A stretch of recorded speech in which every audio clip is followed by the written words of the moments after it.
वैकुंठ गुणानु वर्णने, वैकुंठ गुणानु वर्णने। हरे कृष्ण।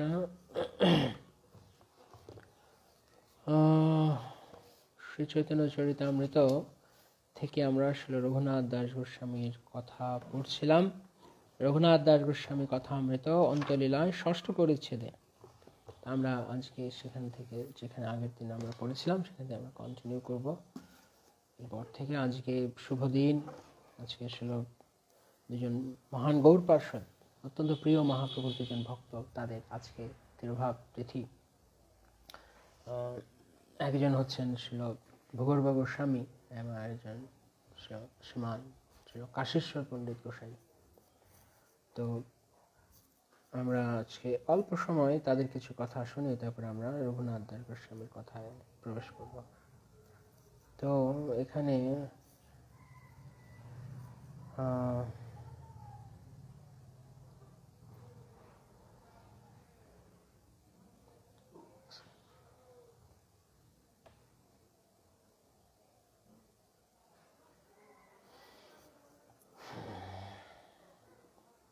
ছিল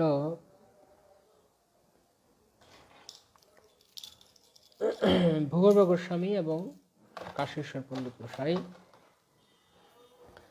আসলে ভূগর্ভ গোস্বামী তিনি প্রথমে আমরা কাশীশ্বর পণ্ডিতের কথা শুনি। কাশীশ্বর পণ্ডিত ভূগর্ভ গোস্বামীর কথা। ভূগর্ভ গোস্বামী তিনি ছিলেন গদাধর পণ্ডিতের শিষ্য, ছিল গদাধর পণ্ডিতের শিষ্য। তো গদাধর পণ্ডিত তিনি ভূগর্ভ গোস্বামীকে দীক্ষা প্রদান করেন এবং পরবর্তীকালে শ্রীমান মহাপ্রভু ভূগর্ভ গোস্বামীকে নির্দেশ করেন তুমি বৃন্দাবনে চলে যাও।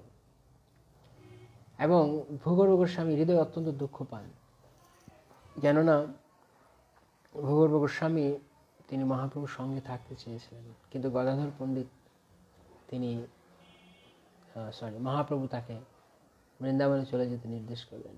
এর আগে আমরা আরেকদিন শুনেছিলাম গদাধর পণ্ডিতের কথা।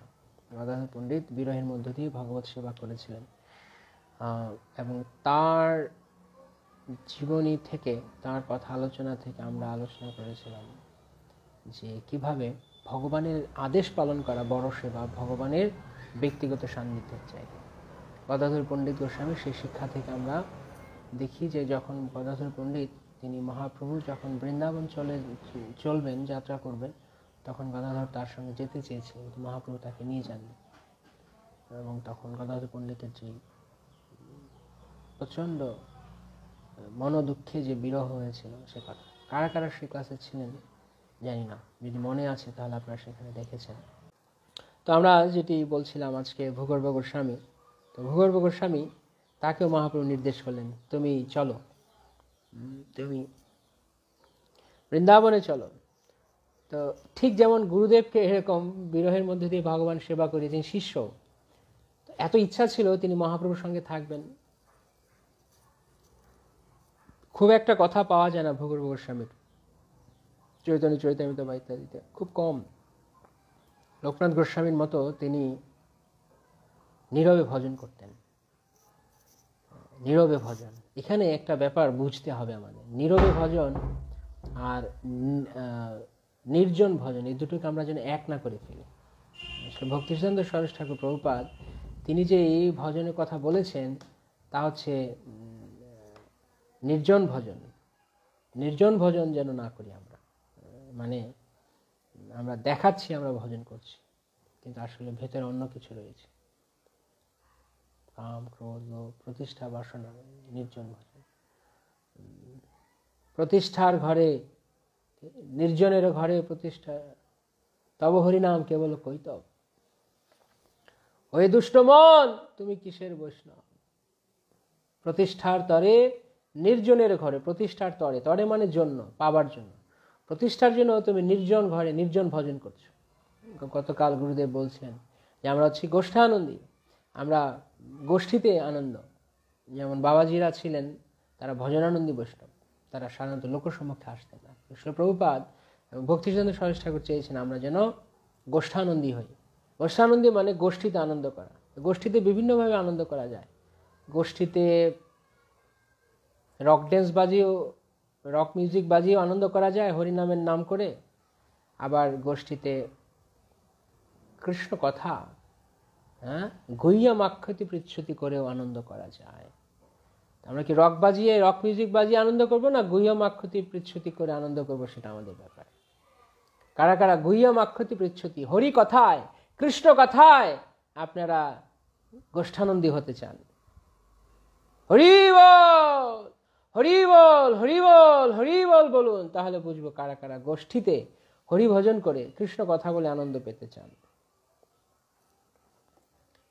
আরেক ধরনের গোষ্ঠানন্দী আছে, গোষ্ঠানন্দীর নাম করে অন্য কিছু। তারা বলছে আমরা তো গোষ্ঠানন্দী, তাই আমাদের অত কিছু দরকার নেই, আমাদের অত ভজন সাধনে কিছু নেই, আমরা তো গোষ্ঠানন্দী, খাবো দাবো ফুর্তি করবো আর কি। কালকে একজন দেখছে, একজন লিখছে, বড় প্রসাদের প্লেট নিয়ে বসেছে, বিশ্বমন্ত্রকের মধ্যে অনেক ভালো প্রসাদ পাচ্ছে, ভালো মহাপ্রসাদ পাওয়া ভালো, আর লিখছে মহাপ্রসাদে গোবিন্দে প্রসাদ খাও আনন্দে। সে ভালো কথা, কিন্তু হরিনাম করার সময় কেন আনন্দ নেই? শুধু খাবার বেলায় আনন্দ কেন? শুধু খাবার বেলা আনন্দ, কিন্তু হরিনামের বেলায় আনন্দ নেই। এটা দেখতে হবে আমাদের। সাবধান, সতর্ক। শুধু হরি ভজন, শুধু হরি প্রসাদ এলেই শুধু গপাগপ গিলছি, আর যখন আমাদের কৃষ্ণ ভজন করতে হচ্ছে তখন আর কোনো না, সর্বনাশ। এত কড়াকড়ি ভালো নয়। প্রসাদে পাওয়ার সময় প্রসাদে কি আনন্দ, ভালো, কমসে কম প্রসাদে আনন্দ, কিন্তু আনন্দ থাকতে হবে ভগবানের কথায়, আনন্দ থাকতে হবে হরি ভক্তিতে। মচ্চিত্তা মদ্গত প্রাণা বোধয়ন্ত পরস্পরম কথয়ন্তস্য মাম তুষ্যন্তি চরম কথয়ন্তস্য মাম নিত্যম তুষ্যন্তি চরমন্তে চ। তো এইভাবে গোষ্ঠানন্দী ভজনানন্দীর ভাগ রয়েছে। একটা উল্টো পাল্টা একটা শুধু বললেই আমরা সবাইকে ঠকাতে পারবো, কিন্তু কৃষ্ণকে ঠকানো যাবে না। কৃষ্ণ জানেন গোষ্ঠানন্দী কি, প্রকৃত গোষ্ঠানন্দী কি। আমি গোষ্ঠীতে থেকে যদি হরি ভজন করি তাহলে গোষ্ঠানন্দী, গোষ্ঠীতে থেকে শুধু অন্য কিছু বললে গোষ্ঠানন্দী বলে না। তাকে গুরুর কথায় বুঝতে হবে। আমরা এর আগের দিন আলোচনা করছিলাম যে আমরা যেন গুরুদেবের কথাকে ভুলভাবে গ্রহণ না করি। গুরুদেবের কথা আমরা অনেক সময় ফেস ভ্যালু নেই, ফেস ভ্যালু যেতে না নেই। কি বলতে চাইছেন, তার নিহিতার্থ কি? গোষ্ঠানন্দী, গোষ্ঠীতে আনন্দ। আনন্দ মানে আনন্দ কিসে? আত্মার কিসে আনন্দ? আত্মা সৎ চিদ আনন্দময়। আত্মা কিসে আনন্দ পাবে? কৃষ্ণ কথায়, কৃষ্ণ নামে, কৃষ্ণ ভজনে, কৃষ্ণ ভক্ত সঙ্গে, কৃষ্ণকে কেন্দ্র করে যে আনন্দ, তার নাম প্রকৃত গোষ্ঠানন্দী। তাই গোষ্ঠানন্দীর নাম করে যেন আমরা যা খুশি তা করে বেড়াই না। আমাদের ভজনানন্দী একা একা ভজন করতে বলা হয়নি, আমাদের বলা হয়েছে আমরা যেন সবাইকে নিয়ে হরি ভজন করি, সবাইকে সহযোগিতা করি। শ্রীল প্রভুপাদ চেয়েছেন, মহাপ্রভু চেয়েছেন, যারে দেখো তারে কহ কৃষ্ণ উপদেশ, আমার আজ্ঞায় গুরু হইয়া তার বেশ। তো সেটি হচ্ছে আমাদের শিক্ষা, মহাপ্রভু যে নির্দেশ দিয়ে গেছে। যাই হোক, কথা প্রসঙ্গে এলো তাই বলে নিলাম এখানটায়। কাশীশ্বর পণ্ডিত, ভূগর্ভ গোস্বামীর কথা বললেন। ভূগর্ভ গোস্বামীকে মহাপ্রভু বললেন বৃন্দাবন যাও, বৃন্দাবনে গিয়ে তুমি ভজন করো। তখন তারা লোকনাথ গোস্বামীর সঙ্গে তারা দুজন নিরিবিলি ভজন করত। নিরিবিলি মানে যাতে বাইরের দুনিয়ার পঙ্কিলতা আমাদেরকে স্পর্শ না করে। আমরা সময় ভজন করি, ভজন কখন বাজারে হয় না, বাজার করে ভজন হয় না। হাট জমিয়ে ভজন করব সবাই মিলে বসে, ভক্ত সঙ্গে হরি ভজন, কিন্তু এরকম নয় যে বাজারে গিয়ে মাইক মারা জিনিস আমি কি করছি। ভজন একান্ত ভগবানের সঙ্গে ভক্তের হৃদয়ের আদান প্রদান, হার্ট টু হার্ট কমিউনিকেশন, হৃদয় থেকে হৃদয়ে যোগসূত্র। অনেক অনেক ড্যান্স মিউজিক অনেক কিছু হচ্ছে, হই হুল্লোড় হচ্ছে, চিৎকার চেঁচামেচি হচ্ছে, মানে ভজনেই যাচ্ছে না। ভজন ভগবানকে অনুভব করা, ভগবানকে অনুভব করা, ভগবানের জন্য ভেতরে কষ্ট অনুভব করা, ভগবানের জন্য ভগবানকে মিস করছে, ভগবানের বিরহ অনুভব করছে, এর নাম হচ্ছে ভজন। অন্য কিছু নয়। ভগবানের নিকটে থাকা, ভগবানের ভাবনায় থাকা, তার নাম প্রকৃত ভজন। ভজন করতে বসে আমি হট্টগোল পাকিয়ে নেব, তাহলে ভজন নয়। যাই হোক, এর অনেক গূঢ়ার্থ রয়েছে। তো যে কথা বলছিলাম, যে ভগবত গোস্বামী তিনি বৃন্দাবনে গেলেন। বৃন্দাবনে গিয়ে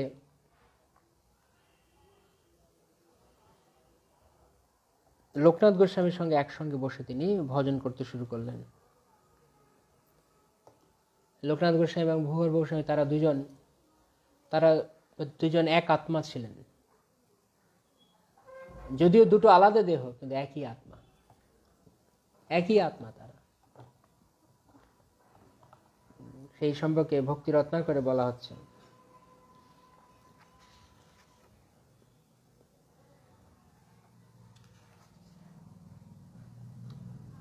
ভূগর্ভেতে স্নেহ জয়ছে জগতে প্রচার, লোকনাথ সহ দেহ ভিন্ন মাত্র তার।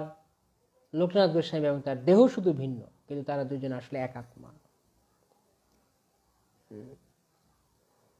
ব্রজের প্রেমমঞ্জরী ছিলেন। গৌরগণের দেশ দীপিকায় কবি কর্ণপুর বলছেন, বৃন্দাবনের লীলায় তিনি কবি কর্ণপুর ছিলেন। এবং আজকে একই সঙ্গে কাশীশ্বর পণ্ডিতের তিরোভাব। কাশীশ্বর পণ্ডিত ছিলেন মহাপ্রভুর। কে কে জানেন কাশীশ্বর পণ্ডিত কি ছিলেন? মহাপ্রভুর পার্শ্বদ তো ছিলেন অবশ্যই, কিন্তু মহাপ্রভুর সেবা, মহাপ্রভুর লীলায় তার এক বিশেষ সেবা ছিল। কে কে জানেন? হয়তো অনেক ভক্তরা জানেন, তো আমি দেখব কারা কারা জানেন তিনি কি সেবা করতেন।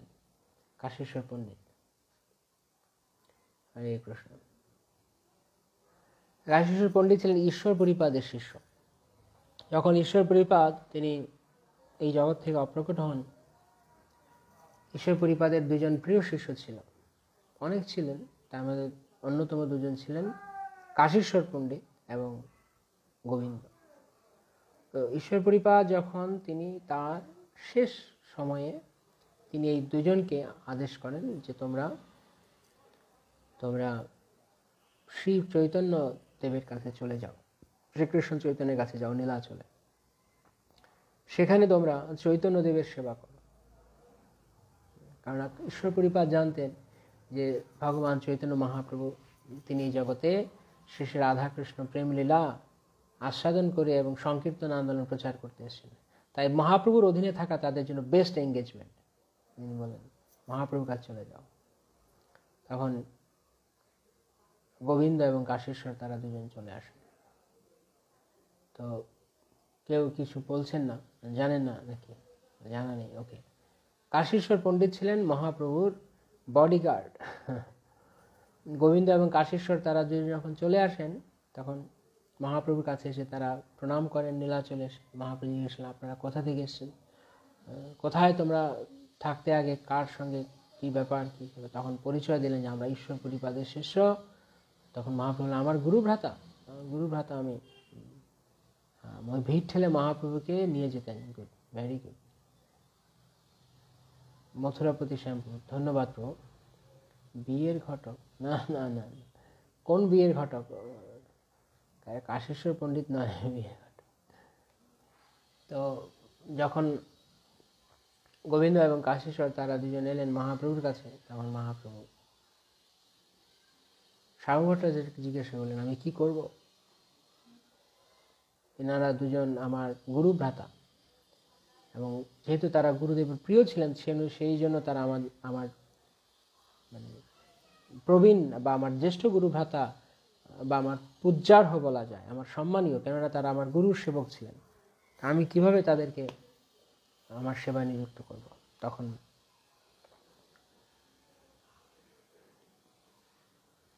স্বয়ং ভট্টাচার্য তিনি বললেন, গুরুদেবের আজ্ঞা বলবান, তোমার মনোভাব আমি বুঝতে পারছি প্রভু, কিন্তু গুরুর আজ্ঞা বলবান, তাই তুমি তাদেরকে তোমার সেবক রূপে গ্রহণ করো।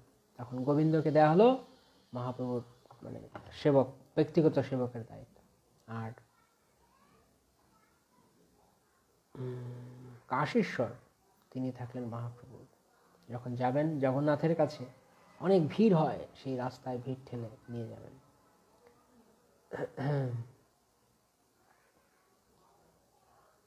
হ্যাঁ, যারা যারা সঠিক উত্তর দিয়েছেন ধন্যবাদ। তো তখন কাশীশ্বর খুব বলবান ছিলেন দেখতে, খুব বলশালী, তাই তাকে মহাপ্রভু দেহরক্ষী করা হলো। দেহরক্ষী মানে আমাদের এখনকার দিনে দেহরক্ষীর মতো নয় যে কে কোন দিক দিয়ে গুলি করে দেবে, প্রোটেকশন দেবে, তা নয়।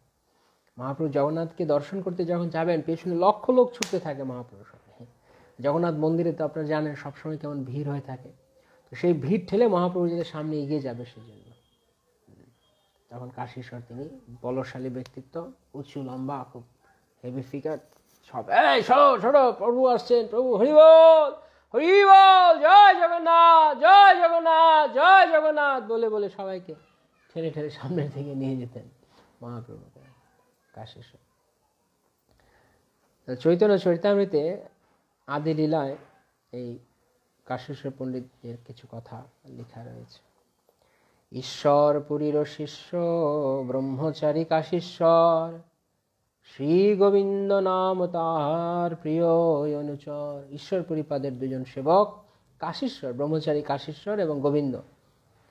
তার সিদ্ধিকালে দোহে তারও আজ্ঞা পাইয়া, নীলাচলে প্রভু স্থানে মিলিল আসিয়া। তার সিদ্ধিকালে মানে ঈশ্বরপুরীপাদ যখন তিনি দেহ ত্যাগ করলেন, অপ্রকট হলেন এই জগৎ থেকে, তখন তার আজ্ঞা নিয়ে তারা দুজন নীলাচলে চলেন মহাপ্রভুর কাছে। গুরুর সম্বন্ধে মান্য কইল দুহাকারে, তারও আজ্ঞা মানি সেবা দিলেন দোহারে। যেহেতু গুরুদেবের সম্পর্ক রয়েছে অর্থাৎ গুরু ভাই, তাই তাদেরকে অত্যন্ত সম্মান করলেন। এখান থেকে আমরা একটা শিক্ষা পাই যে আমরা যেন অবশ্যই গুরু ভ্রাতাদেরকে সম্মান করি। মহাপ্রভু নিজে বৈষ্ণব সদাচার শিক্ষা দিচ্ছেন। মহাপ্রভু ভগবান বলে বলছেন, আরে এরা কি, এরা তো আমার গুরু ভাই, আর কি, আমি ভগবান, আর একই গুরুর কাছ থেকে দীক্ষা নিয়েছে, তা থেকে আমি না, গুরু ভাই। এবং যেহেতু গুরুর সেবক ছিলেন, যারা গুরুর সেবক তারা শ্রদ্ধারক। এই জন্য অনেক সময় যারা গুরুদেবের সেবা করেন, আমাদের গুরু মহারাজের বা অনেক গুরুদেবের সেবকরা রয়েছে, তারা গুরুদেবের কাছে যারা রয়েছেন সেবা করছেন, তাদেরকে গুরুর ন্যায় সম্মান করতে হয়। অনেক সময় হয় যে তারা একটু মাঝে মাঝে একটু মনোমালিন্য হতে পারে। অনেক সময় দেখা যায় যে গুরু মহারাজ যখন যাচ্ছেন তখন তাদেরকে রাস্তা করে দিতে হয়, একটু অনেক সময় জোরে কথা বলে ফেলেন। তো এটা পারতপক্ষে না করাই উচিত, কিন্তু কখনো কখনো যদি হয়েও যায়, আমরা যেন এইভাবে না নিই, ও তো গুরু মহারাজের সঙ্গে থাকে এই জন্য এরা তো অহংকার বা এরকম ভাবছে, এরকম না মনে করে বরং গুরুর যেহেতু সেবা করছেন কাছে, গুরুর প্রিয়, তাই তাকে সম্মান করা উচিত গুরুর মতো। মহাপ্রভু সেই শিক্ষা দিলেন। যারা গুরুর সেবক, আমরা অনেক সময় সরাসরিভাবে, গুরুদেবের অনেক শিষ্য রয়েছে, আমরা সরাসরিভাবে গুরুকে রিচ করতে পারি না, গুরুর কাছে যেতে পারি না, কিন্তু অন্তত পক্ষে যেন আমরা যারা গুরুর সেবক রয়েছে তাদেরকে যেন আমরা গুরুর ন্যায় সম্মান করি, সেটি ভালো, সেই ধারায় চলে আসা ভালো। অঙ্গ সেবা গোবিন্দেরে দিলেন ঈশ্বর, জগন্নাথ দেখিতে চলেন আগে কাশীশ্বর। কি সেবা? দুজনকে দুই সেবা দিলেন। অঙ্গ সেবা গোবিন্দেরে দিলেন ঈশ্বর, জগন্নাথ দেখিতে আগে চলেন কাশীশ্বর। মহাপ্রভু যখন জগন্নাথকে দেখতে যাবেন তখন পেছন পেছন আগে আগে কাশীশ্বর যাবে। হরে কৃষ্ণ, হরি বল, জয় জগন্নাথ, সবাই সরে যান, রাস্তা দিন, প্রভু আসছে, যাতে মহাপ্রভুর কোনো হাঁটতে অসুবিধা না হয়। অপরশ যায় গোসাই মনুষ্য গহনে, মনুষ্য ঠেলি পথ করে কাশী বলবানে। মনুষ্য ঠেলি পথ করে কাশী বলবানে। কাশীশ্বর তিনি মানুষকে ঠেলে রাস্তা করতেন। এনারা দুজন গৌরগণের দেশ দীপিকায় কবি কর্ণপুর তিনি বলছেন, যে পুরা বৃন্দাবনে চেতস্থিত ভৃঙ্গার ভঙ্গুর শ্রীকাশীশ্বর গোবিন্দ তো জাত প্রভু সেবক। পূর্বে ব্রজে যারা ভৃঙ্গার ও ভঙ্গুর নামে শ্রীকৃষ্ণের জল সেবক, জল আনয়নকারী সেবক ছিলেন, অধুনা তারা কাশীশ্বর ও গোবিন্দ নামে মহাপ্রভুর সেবক হয়ে জন্মগ্রহণ করেন। কাশীশ্বর এবং গোবিন্দ, ভৃঙ্গার ও ভঙ্গুর, মনে থাকবে তারা কে ছিলেন বৃন্দাবনে ব্রজলীলায়? ভূগর্ভ গোস্বামীটা আগে বললাম, কার কার মনে আছে ভূগর্ভ গোস্বামী কে ছিলেন? ভূগর্ভ গোস্বামী আর ব্রহ্মানন্দ মহারাজের মতো, হ্যাঁ ব্রহ্মানন্দ মহারাজের মতো প্রভুপাদের সঙ্গে শক্তিশালী থাকতেন ব্রহ্মানন্দ মহারাজ।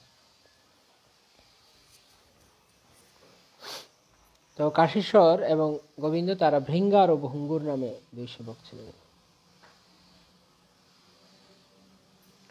পরবর্তীকালে মহাপ্রভুকে রূপ গোস্বামী তিনি বৃন্দাবন থেকে খোঁজ পাঠান যে প্রভু গোবিন্দ দেবের বিগ্রহ প্রকট হয়েছে এবং গোবিন্দ দেবের সেবা শুরু হয়েছে। তখন মহাপ্রভু রূপ গোস্বামীকে সাহায্য করার জন্য কাশীশ্বরকে, মহাপ্রভুর অন্তিমকালে আর অন্তিমে যখন মহাপ্রভু লীলা সংবরণ করেন তার আগে আগে তিনি কাশীশ্বরকে বৃন্দাবনে পাঠান। কাশীশ্বর যেতে যাননি, অনেক দুঃখ পেয়েছেন, তখন মহাপ্রভু তার কাছে তাকে স্বয়ং প্রকাশিত বিগ্রহ দিয়েছেন, অভিন্ন গৌণ বিগ্রহ, মানে মহাপ্রভু। তো যাতে বিশ্বাস হয় সেদিন মহাপ্রভু এবং সেই বিগ্রহ তারা দুজন একসঙ্গে প্রসাদ পেয়েছেন। তারপর কাশীশ্বর পণ্ডিত খুশি হয়েছে, না না মহাপ্রভু আছেন আমার সঙ্গে সঙ্গে। তখন তিনি সেই বিগ্রহকে নিয়ে বৃন্দাবনে চলে যান, সেখানে রূপ গোস্বামীর সঙ্গে একসঙ্গে অবস্থান করেন এবং গোবিন্দ দেবের পাশে তিনি সেই মহাপ্রভু গৌর গোবিন্দ বিগ্রহ নাম গৌর গোবিন্দ বিগ্রহকে রেখে তিনি সেবা করতে শুরু করেন। তো আজকে সে কাশীশ্বর পণ্ডিত গোস্বামীরও তিরোভাব। তো আমরা রঘুনাথ দাস গোস্বামীর শিক্ষা পড়ছিলাম। আমরা এর আগের দিন কি পড়ছিলাম? রঘুনাথ দাস তিনি মহাপ্রভু তাকে সংক্ষেপ উপদেশ দিলেন। কি উপদেশ দিলেন কার কার মনে আছে?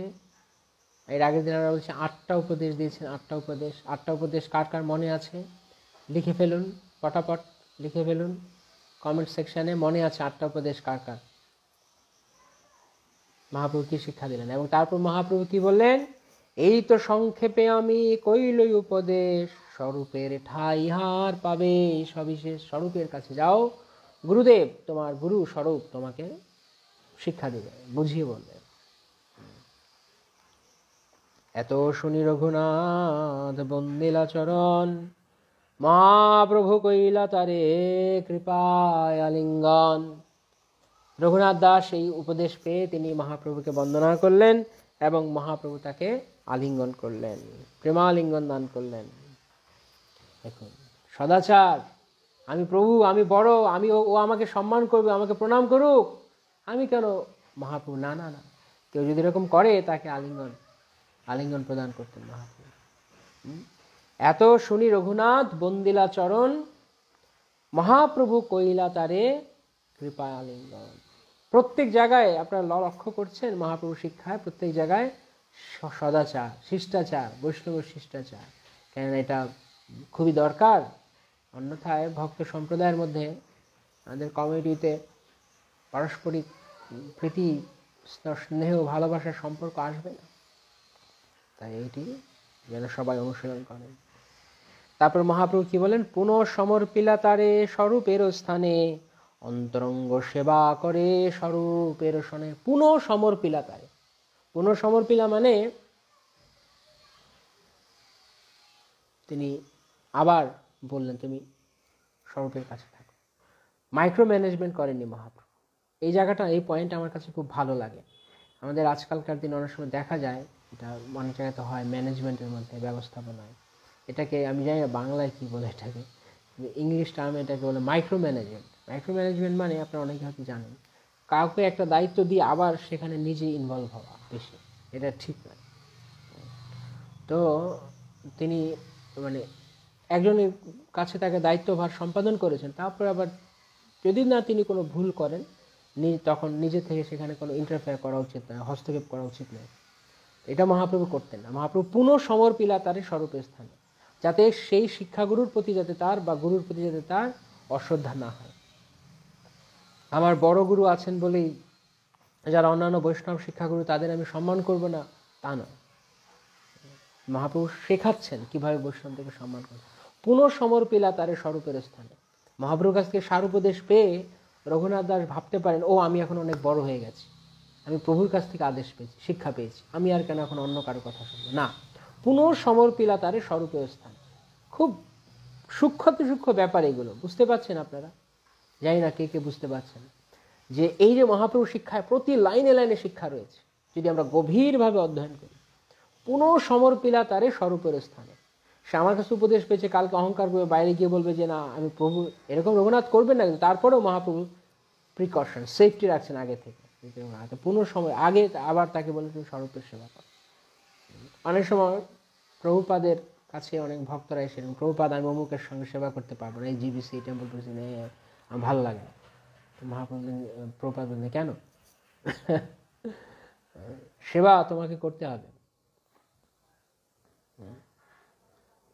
তখন বলতেন প্রভুপাদ আমি আপনার সঙ্গে থাকবো,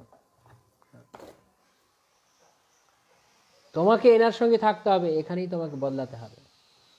আমার সঙ্গে থাকলে কি তুমি বদলে যাবে না? তোমার নিজের স্বভাব বদলাতে হবে। তাই আমাদের স্বভাব বদলাবার চেষ্টা করা উচিত। আমরা মনে করতে পারি না হায়ার অথরিটির কাছে গেলে, আরো পরে গেলে আমরা বদলে যাব। শুধু গুরুর সঙ্গে আমি শ্রদ্ধা করছি, গুরুর সামনে আমি খুব বিনয়ী, কিন্তু বাকি ভক্তদের সামনে আমি একটা চণ্ডালের মতো ব্যবহার। গুরুদেব আসলে গুরুদেব ও গুরু মহারাজ আপনার গুরু গুরু গুরু, আর বাকি ভক্তদের দুচ্ছায় ব্যবহার। এগুলো বৈষ্ণবতা নয়। বৈষ্ণবতা মানে রাস্তার কুকুরকে দেখে শ্রদ্ধা করার মনোভাব থাকতে হবে। সব বাইরে তো সবাই ভালো দেখাতে পারে আমার মতো, কিন্তু আসলে ভেতরে কে আছে কৃষ্ণ জানে। তাই আপন লোকেদের সঙ্গে বা যারা কাছে রয়েছে বা যারা বয়সে মানে নিজের চাইতে অধস্তন পর্যায়ে আছে, তাদের সঙ্গে শ্রদ্ধা সম্মান করাটা হচ্ছে গুরুত্বপূর্ণ বিষয়। ভগবানের সাথে কে না সম্মান করতে জানে ভগবানকে, কে না গুরুকে সম্মান করতে জানে। কিন্তু বাকি সমস্ত বৈষ্ণবদের মাঝখানে যে একটা একটা একটা মানে খুব সুন্দর একটা ভাইব্রেশন, একটা চমৎকার পরিবেশ বিরাজ করবে পারস্পরিক শ্রদ্ধা, সেটি খুবই গুরুত্বপূর্ণ। ভগবান, গুরুদেব, প্রভুপাদ, আচার্য, সন্ন্যাসী, মহারাজ, তারা এসছেন, তাদেরকে আমরা সম্মান করব। আর আমাদের আশেপাশে যারা ভক্ত, তারা ভক্ত নন, তারা শ্রদ্ধার পাত্র নন, তাদেরকে আমরা করব না সম্মান। তাই কিসের বৈষ্ণব হলো? মহাপ্রভু শিক্ষা দিয়েছেন না, অহংকার যাতে না হয়। এটি একজন গুরুর দেখা খুব জরুরি। গুরুর কাজ হচ্ছে শিষ্য যাতে অহংকারী না হয়, তাকে সবসময় সাবধান করে রাখা, তাকে সেফ পজিশনে রাখা। সেই অনেক সময় শিষ্য অহংকারী হয়ে উঠলে গুরু তাকে স্তব্ধ করে দেন, স্তব্ধ করে। আমি নিজে তার প্রমাণ, আমি নিজেও তার প্রমাণ, অস্বীকার করার কিছু নেই। সামহাও গুরু কৃষ্ণের করুণায় একটুখানি কখনো যদি কোনো কিছু সেবা করতে গিয়ে মনে একটু মাত্র বিন্দু মাত্র কিছু চলে এসছে, সঙ্গে সঙ্গে গুরুদেব শাসন করেছেন এবং আমার এমনভাবে ভুল ধরিয়েছেন, আমি বুঝতে পেরেছি আমি যে অহংকার করছি, আমি যে মনে করছি কিছু একটা হয়ে গেছে আমি। আমাদের সবসময় একটা কথা মনে রাখতে হবে, গুরুদেব বড় করুণা করে আমাদের কোনো সেবা নিযুক্ত করেন। আমি যোগ্যতা বলে সেই সেবা পাইনি, আমার কোনো যোগ্যতা নেই গুরুর সেবা করার, গুরু দয়া করে দিয়েছেন। যেমন আমরা এখনকার সময়, আজকালকার দিনে আমরা দেখতে পাচ্ছি যে কোনো কোনো ইসকন গুরুরা তারা অনেক সময় অসুস্থ লীলা করেন। এটা কেন করেন? কেন করেন? এর অনেক অনেক ধরনের ব্যাখ্যা হতে পারে, অনেকে অনেক কিছু বলতে পারে, কিন্তু একটা অন্যতম ব্যাপার হচ্ছে, দিক হচ্ছে, গুরু নিজে অসুস্থ হওয়ার মধ্য দিয়ে অনেক শিষ্যকে তার সেবা করার সুযোগ দিয়েছেন। এটাকে আমরা কখনো কল্পনা করছি, ভাবছি? যদি আজকে গুরুদেব আগের মতো থাকতেন, হয়তো শারীরিকভাবে অসুস্থ হওয়ার কারণে বা বাইরের দিক দিয়ে তিনি অচল বলে মনে হচ্ছে, এটা হওয়ার আগে যদি গুরুদেব আগের মতো থাকতেন, কজন ভক্ত গুরুদেবের সেবার সুযোগ পেত? কারণ গুরুদেব একাই সমস্ত কাজ করতেন। 1980s কথা, যখন 80-র দশকে আমাদের পরমারাধ্য গুরুদেব তিনি একা ভ্রমণ করতেন সর্বত্র। 89-এ যখন গুরু মহারাজকে মাদ্রিদ এয়ারপোর্টে যখন অ্যাটাক করে, তার আগ পর্যন্ত গুরু মহারাজ একা ট্রাভেল করতেন। তারপর থেকে সবাই মিলে ঠিক করলো যে না, গুরু মহারাজ একা যাওয়া যাবে না, গুরু মহারাজের সঙ্গে কোনো সেবক দিতে হবে। গুরু মহারাজ একাই ট্রাভেল করতেন। কেন? সন্ন্যাসী মানে নির্ভীক, যিনি নির্ভীকভাবে কৃষ্ণ কথা প্রচার করবেন। কিন্তু সব ভক্তরা মিলে, তিনি করেনি তো, সব ভক্তরা মিলে তাকে তার সেবক দেওয়ার ব্যবস্থা করেছে। এর আগে সেবক ছিল না কোনো, একা একা করতে। তো তিনি একা, মানে আমি দেখি এখনো গুরু মহারাজের 78 থেকে উনি দীক্ষা প্রদান করছেন বা এরকম, বা ওয়ার্ল্ড ট্রাভেল করছেন 78 থেকে। তো দেখা যাচ্ছে অনেক পুরনো কালের খাতা বইয়ে গুরু মহারাজের হস্তাক্ষর। গুরু মহারাজ নিজে সব কিছু নিজে করেছেন, নিজে ডায়েরি লিখেছেন, সব কিছু করেছেন। সারাদিন যা যা ঘটেছে সব নিজে, কোনো সেক্রেটারি নেই, কিছু নেই। এখনকার দিন অনেকে রয়েছে। তো গুরু অসুস্থ হওয়ার মধ্য দিয়ে আমাদেরকে সেবার সুযোগ দেন, সেবা করার সুযোগ প্রদান করেন। আচ্ছা, বাহ, অনেক ভক্তরা খুব সুন্দর সুন্দর লিখেছেন। যারা যা লিখেছেন 8টি পয়েন্ট একবার একটু দেখে নিচ্ছি। গান্ধর্বিকা মাতাজি, কৃষ্ণেন্দু প্রভু, আকর্ষক বলদেব প্রভু, বৈষ্ণব বাসুদেব প্রভু, শচীপুত্র অবতার প্রভু, নবকিশোর প্রভু, ধন্যবাদ। এভাবে গুরুদেব সেবার সুযোগ দিয়েছে। এটাকে আমরা কখনো কল্পনা করি? ভাবছি আজকে তাকে চলতে গেলে কয়েকজন সেবক লাগে, সেটা তো দরকার ছিল না। এই সেবার সুযোগ তিনি দিচ্ছেন, সেবার সুযোগ করে দিচ্ছেন তাকে। তারপর বিভিন্ন কিছুতে আগে একাই তিনি সব করতেন, এখন অনেকেই যুক্ত হচ্ছে। তাই এটা গুরুদেব নিজে অসুস্থ হয়ে, এই অসুস্থ লীলার মধ্য দিয়ে তিনি আমাদেরকে অনেক সেবা করার সুযোগ দিচ্ছেন। তাই এটি আমাদের সৌভাগ্য যে তিনি নিজে অসুস্থ থেকে আমাদের সেবার সুযোগ দিচ্ছে। এটা আমার যোগ্যতা বলে আমি পাইনি। যেমন ভগবান একটা কাজের মধ্য দিয়ে অনেকগুলো উদ্দেশ্য সম্পাদন করেন, ঠিক তেমনি গুরুদেব তিনি ভগবানের প্রকাশ বিগ্রহ, তিনিও একই কাজ করেন, একই ঘটনার মধ্যে দিয়ে অনেক কিছু সম্পাদন করেন, অনেক সেবা সম্পাদন করছেন, আরো অধিক সংখ্যক লোককে কৃষ্ণ ভাবনাময় করছেন, সারা জগতের কাছে দৃষ্টান্ত রাখছেন যে যে কোনো শারীরিক পরিস্থিতিতে হরিভজন করা যায়। হ্যাঁ, একটু নাক দিয়ে জল পড়লো, ঠান্ডা লাগলো, আমার দ্বারা হবে না, আজকে হবে না আমার হরিভজন, কেন? আমি অসুস্থ। গুরু মহারাজ কত অসুস্থতার মধ্যে সেবা করে চলেছে, কি প্রয়োজন পড়েছে। আমি মাঝে মাঝে ভাবি যে এই যে ঘন্টার পর ঘন্টা সারা দিন ব্যাপী তিনি কথা বলে যাচ্ছেন, কথা বলা কতটা পরিশ্রমের কাজ, যে কথা বলে সেটা জানে। কথা বলা মজার কাজ মনে হয় না। কথা বলে কি পরিমাণ এনার্জি ক্ষয় হয়, আপনারা একদিন কোথাও 1-2 ঘন্টা কথা বলে দেখবেন। যারা বলেননি, যারা বলছেন তো জানেন, যারা বলেন একটু বলে দেখবেন কেমন লাগে। মাঝে মাঝে আমার কাছে এমন লাগে, আমি ব্যক্তিগত আমার কাছে মাঝে মাঝে ক্লাসের কথা বলছি না, এমনিতে হঠাৎ কোনো কিছু কথা বা কিছু হচ্ছে আশেপাশে, বিরক্ত লাগে, এত কথা হচ্ছে কিছু কোথাও কোনো জায়গায়। কিন্তু ভগবানের কথা শুধু তাই না, শুধু এরকম গ্রন্থ থেকে পড়া নয়, মিটিং করা, এই ভক্তকে গাইড করা, সারা দিন কত কিছু করতে হচ্ছে। সুস্থ মানুষ অসুস্থ হয়ে যাবে এত কথা বললে, আর সেখানে অসুস্থ শরীরে তিনি এত পরিশ্রম করছেন, এত কথা বলছে, কি পরিমাণ এনার্জি তাকে দিতে হচ্ছে একবার ভাবুন। কতটুকু তাকে ভগবান পরীক্ষা করছেন। ভগবান তাকে পরীক্ষা করছেন মানে কি, তিনি তো ইতিমধ্যেই ভগবানের প্রিয়জন, কিন্তু জগৎকে দৃষ্টান্ত দিচ্ছেন তাকে এই সমস্ত ডিফিকাল্টিজ দেওয়ার মধ্যে। তাই যে কোনো অবস্থাতেই গুরুদেব আমাদেরকে সেবার সুযোগ প্রদান করছেন। সুস্থ হোক, অসুস্থ লীলা করে হোক, যে কোনোভাবে তিনি আমাদের সেবা অধিকার প্রদান করছেন। তাই আমরা চিরঋণী গুরুর নিকটে। তাই এই কথা সবসময় মাথায় রাখতে হবে, মনে রাখতে হবে যে ভালো কিছু হয়ে গেলেই কেন অহংকার করার কিছু নেই, যে সব কিছু যোগ্যতা বিচারে কিছু নাহি পাই তোমার করুণা, গুরুদেবের করুণা। তো এখানে এটা গুরুর দায়িত্ব শিষ্যকে সংশোধন করা। তাই মহাপ্রভু দেখছেন যে রঘুনাথ যেন পরবর্তীতে ভাবতে না পারে, ও আমি মহাপ্রভুর কাছে উপদেশ পেয়েছি, আমার আর কি। সূক্ষ্ম শিক্ষা রয়েছে এখানে, ধরতে পারছেন আপনার? সূক্ষ্ম শিক্ষা, অত্যন্ত সূক্ষ্ম।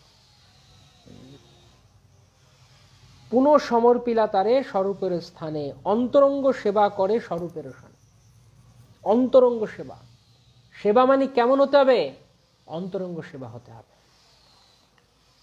সেবা এই গেলাম একটু করে দিয়ে চলে এলাম, প্রভু আমার সেবা শেষ, আমি হয়ে গেছে, করে ফেলেছি, যা কাজ দিয়েছি করে, মানে এটা দায় সারা গোছের কাজ। সেবা মানে অন্তরঙ্গ সেবা, হৃদয় দিয়ে ভালোবেসে, এটা হচ্ছে সেবা অন্তরঙ্গ ভাবে। কখনো যখন আমরা কারোর অধীনে সেবা করছি, তখন তাকে, তার কথা, তার উপদেশ আমাদেরকে হৃদয়ে গ্রহণ করতে হবে। অন্তরঙ্গ মানে অন্ত অঙ্গ, অঙ্গে অঙ্গে, মানে বাইরে দুটো অঙ্গ হয়তো মনে হচ্ছে, কিন্তু ভেতর একদম ঘনিষ্ঠতা, অন্তরঙ্গ ভাবে, হৃদয় থেকে।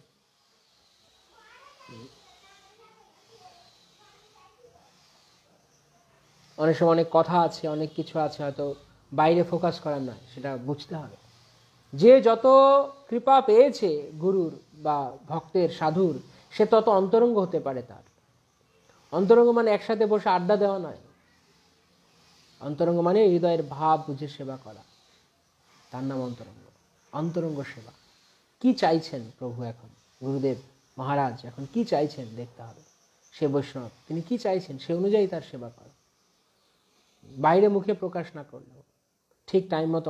অনেক ভক্তরা আছেন এরকম, তারা সময় মতো বুঝতে পারেন এই প্রভুর বা এই মহারাজের বা গুরুদেবের কি লাগবে, সময় মতো। হয়তো তিনি এখন মনে হচ্ছে তার হয়তো এখন ঠান্ডা লাগছে, তার জন্য একটা গরম কিছু ব্যবস্থা করা, হয়তো তার এখন দুধ পাওয়া দরকার, দুধ নিয়ে আসা, তিনি মনে করছেন, বুঝতে পারছেন।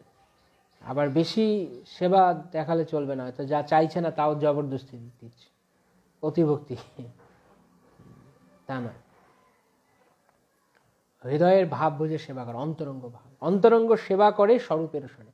মহাপ্রভুর কাছ থেকে শুনেছেন, শুনে এসে আবার শব্দ আমাদের এখানে এসে তিনি অহংকার করছেন না, এখানে এসে অহংকার করছেন না। রঘুনাথ দাস গোস্বামী অন্তরঙ্গ সেবা করছেন স্বরূপের শোনে। হেন কালে আইলা সব গৌরের ভক্তগণ, পূর্ববৎ প্রভু সবাই করিলা মিলন। এভাবে গৌর থেকে ভক্তগণ তারা আবার পুরীধামে এলেন, জগন্নাথে এলেন। সবা লইয়া কইলা প্রভু গুন্ডিচা মার্জন, সবা লইয়া কইলা প্রভু বন্য ভোজন। হরিবল হরিবল। গুন্ডিচা মার্জন করেছেন মহাপ্রভু। আমরা গুন্ডিচা মার্জন লীলা আলোচনা করেছি, তাই এখন আর সেই দিকটায় যাচ্ছি না। মহাপ্রভু সবাইকে নিয়ে গুন্ডিচা মার্জন করলেন এবং সবাইকে নিয়ে পুলিন ভোজন করলেন, বনভোজন, পুলিন ভোজন করলেন মহাপ্রভু। কোথায় করেছেন মহাপ্রভু পুলিন ভোজন, বনভোজন? কেউ গেস করতে পারছেন, আইডিয়া করতে পারছেন? এর আগে আমরা গুন্ডিচা মার্জন আলোচনা করেছিলাম।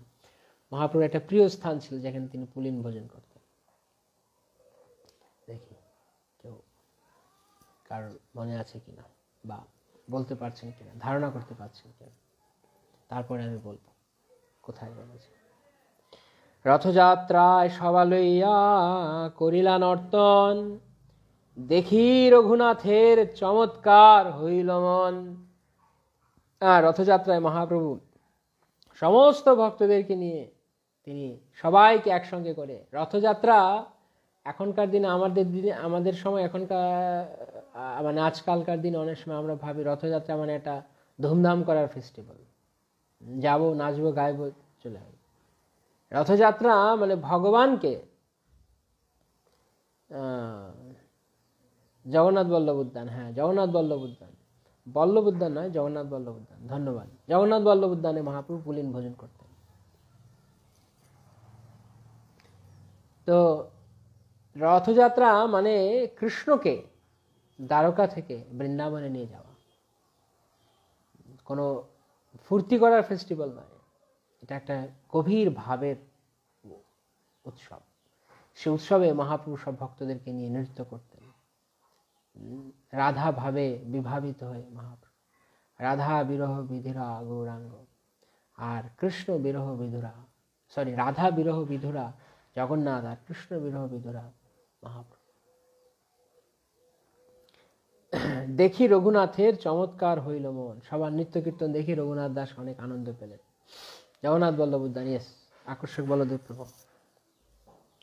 রঘুনাথ দাস যবে সবারে মিলিলা, অদ্বৈত আচার্য তারে বহু কৃপা কইলা। তো রঘুনাথ তিনি যখন সবার সঙ্গে তার মিলন হলো, মহাপ্রভু পরিচয় করে দিলেন, অদ্বৈত আচার্য তাকে অনেক আশীর্বাদ করলেন, অদ্বৈত আচার্য প্রভু বৈষ্ণবের কৃপা পেয়েছেন। শিবানন্দ সেন তারে কহেন বিবরণ, তোমার লইতে তোমার পিতা পাঠাইল 10 জন। তখন শিবানন্দ সেন বলছে, আরে রঘুনাথ, তুমি এখানে, আর তোমার বাবা 10 জন লোক পাঠিয়েছে তোমাকে খুঁজতে, তোমাকে খুঁজে পাচ্ছে না, তাই লোক পাঠিয়েছে আমার কাছে, রঘুনাথ এসছে কিনা, তোমাকে পত্রী পাঠাইল মনে। ঝাঁকড়া হইতে তোমা না পাইয়া গেল ঘরে, তোমা পাঠাইতে পত্রী পাঠাইল মরে। ঝাঁকড়া নামক স্থান থেকে তারা সবাই চলে গেল তোমাকে না পেয়ে। 4 মাস রহি ভক্তগণ গৌরে গেলা, শুনি রঘুনাথের পিতা মনুষ্য পাঠাইলা। 4 মাস ভক্তরা তারা গৌরে থাকলেন। কোন 4 মাস? বর্ষাকালের 4 মাস। গৌর দেশ থেকে, বঙ্গদেশ থেকে ভক্তেরা তারা নীলাচল যেতেন, উৎকলে যেতেন, সেখানে তারা মহাপ্রভুর সঙ্গে অবস্থান করতেন এই 4 মাস মহানন্দে। হরিনাম হরিকীর্তন আনন্দে। হরিহরয়ে নম, কৃষ্ণ যাদবায় নম, গোপাল গোবিন্দ রাম শ্রী মধুসূদন।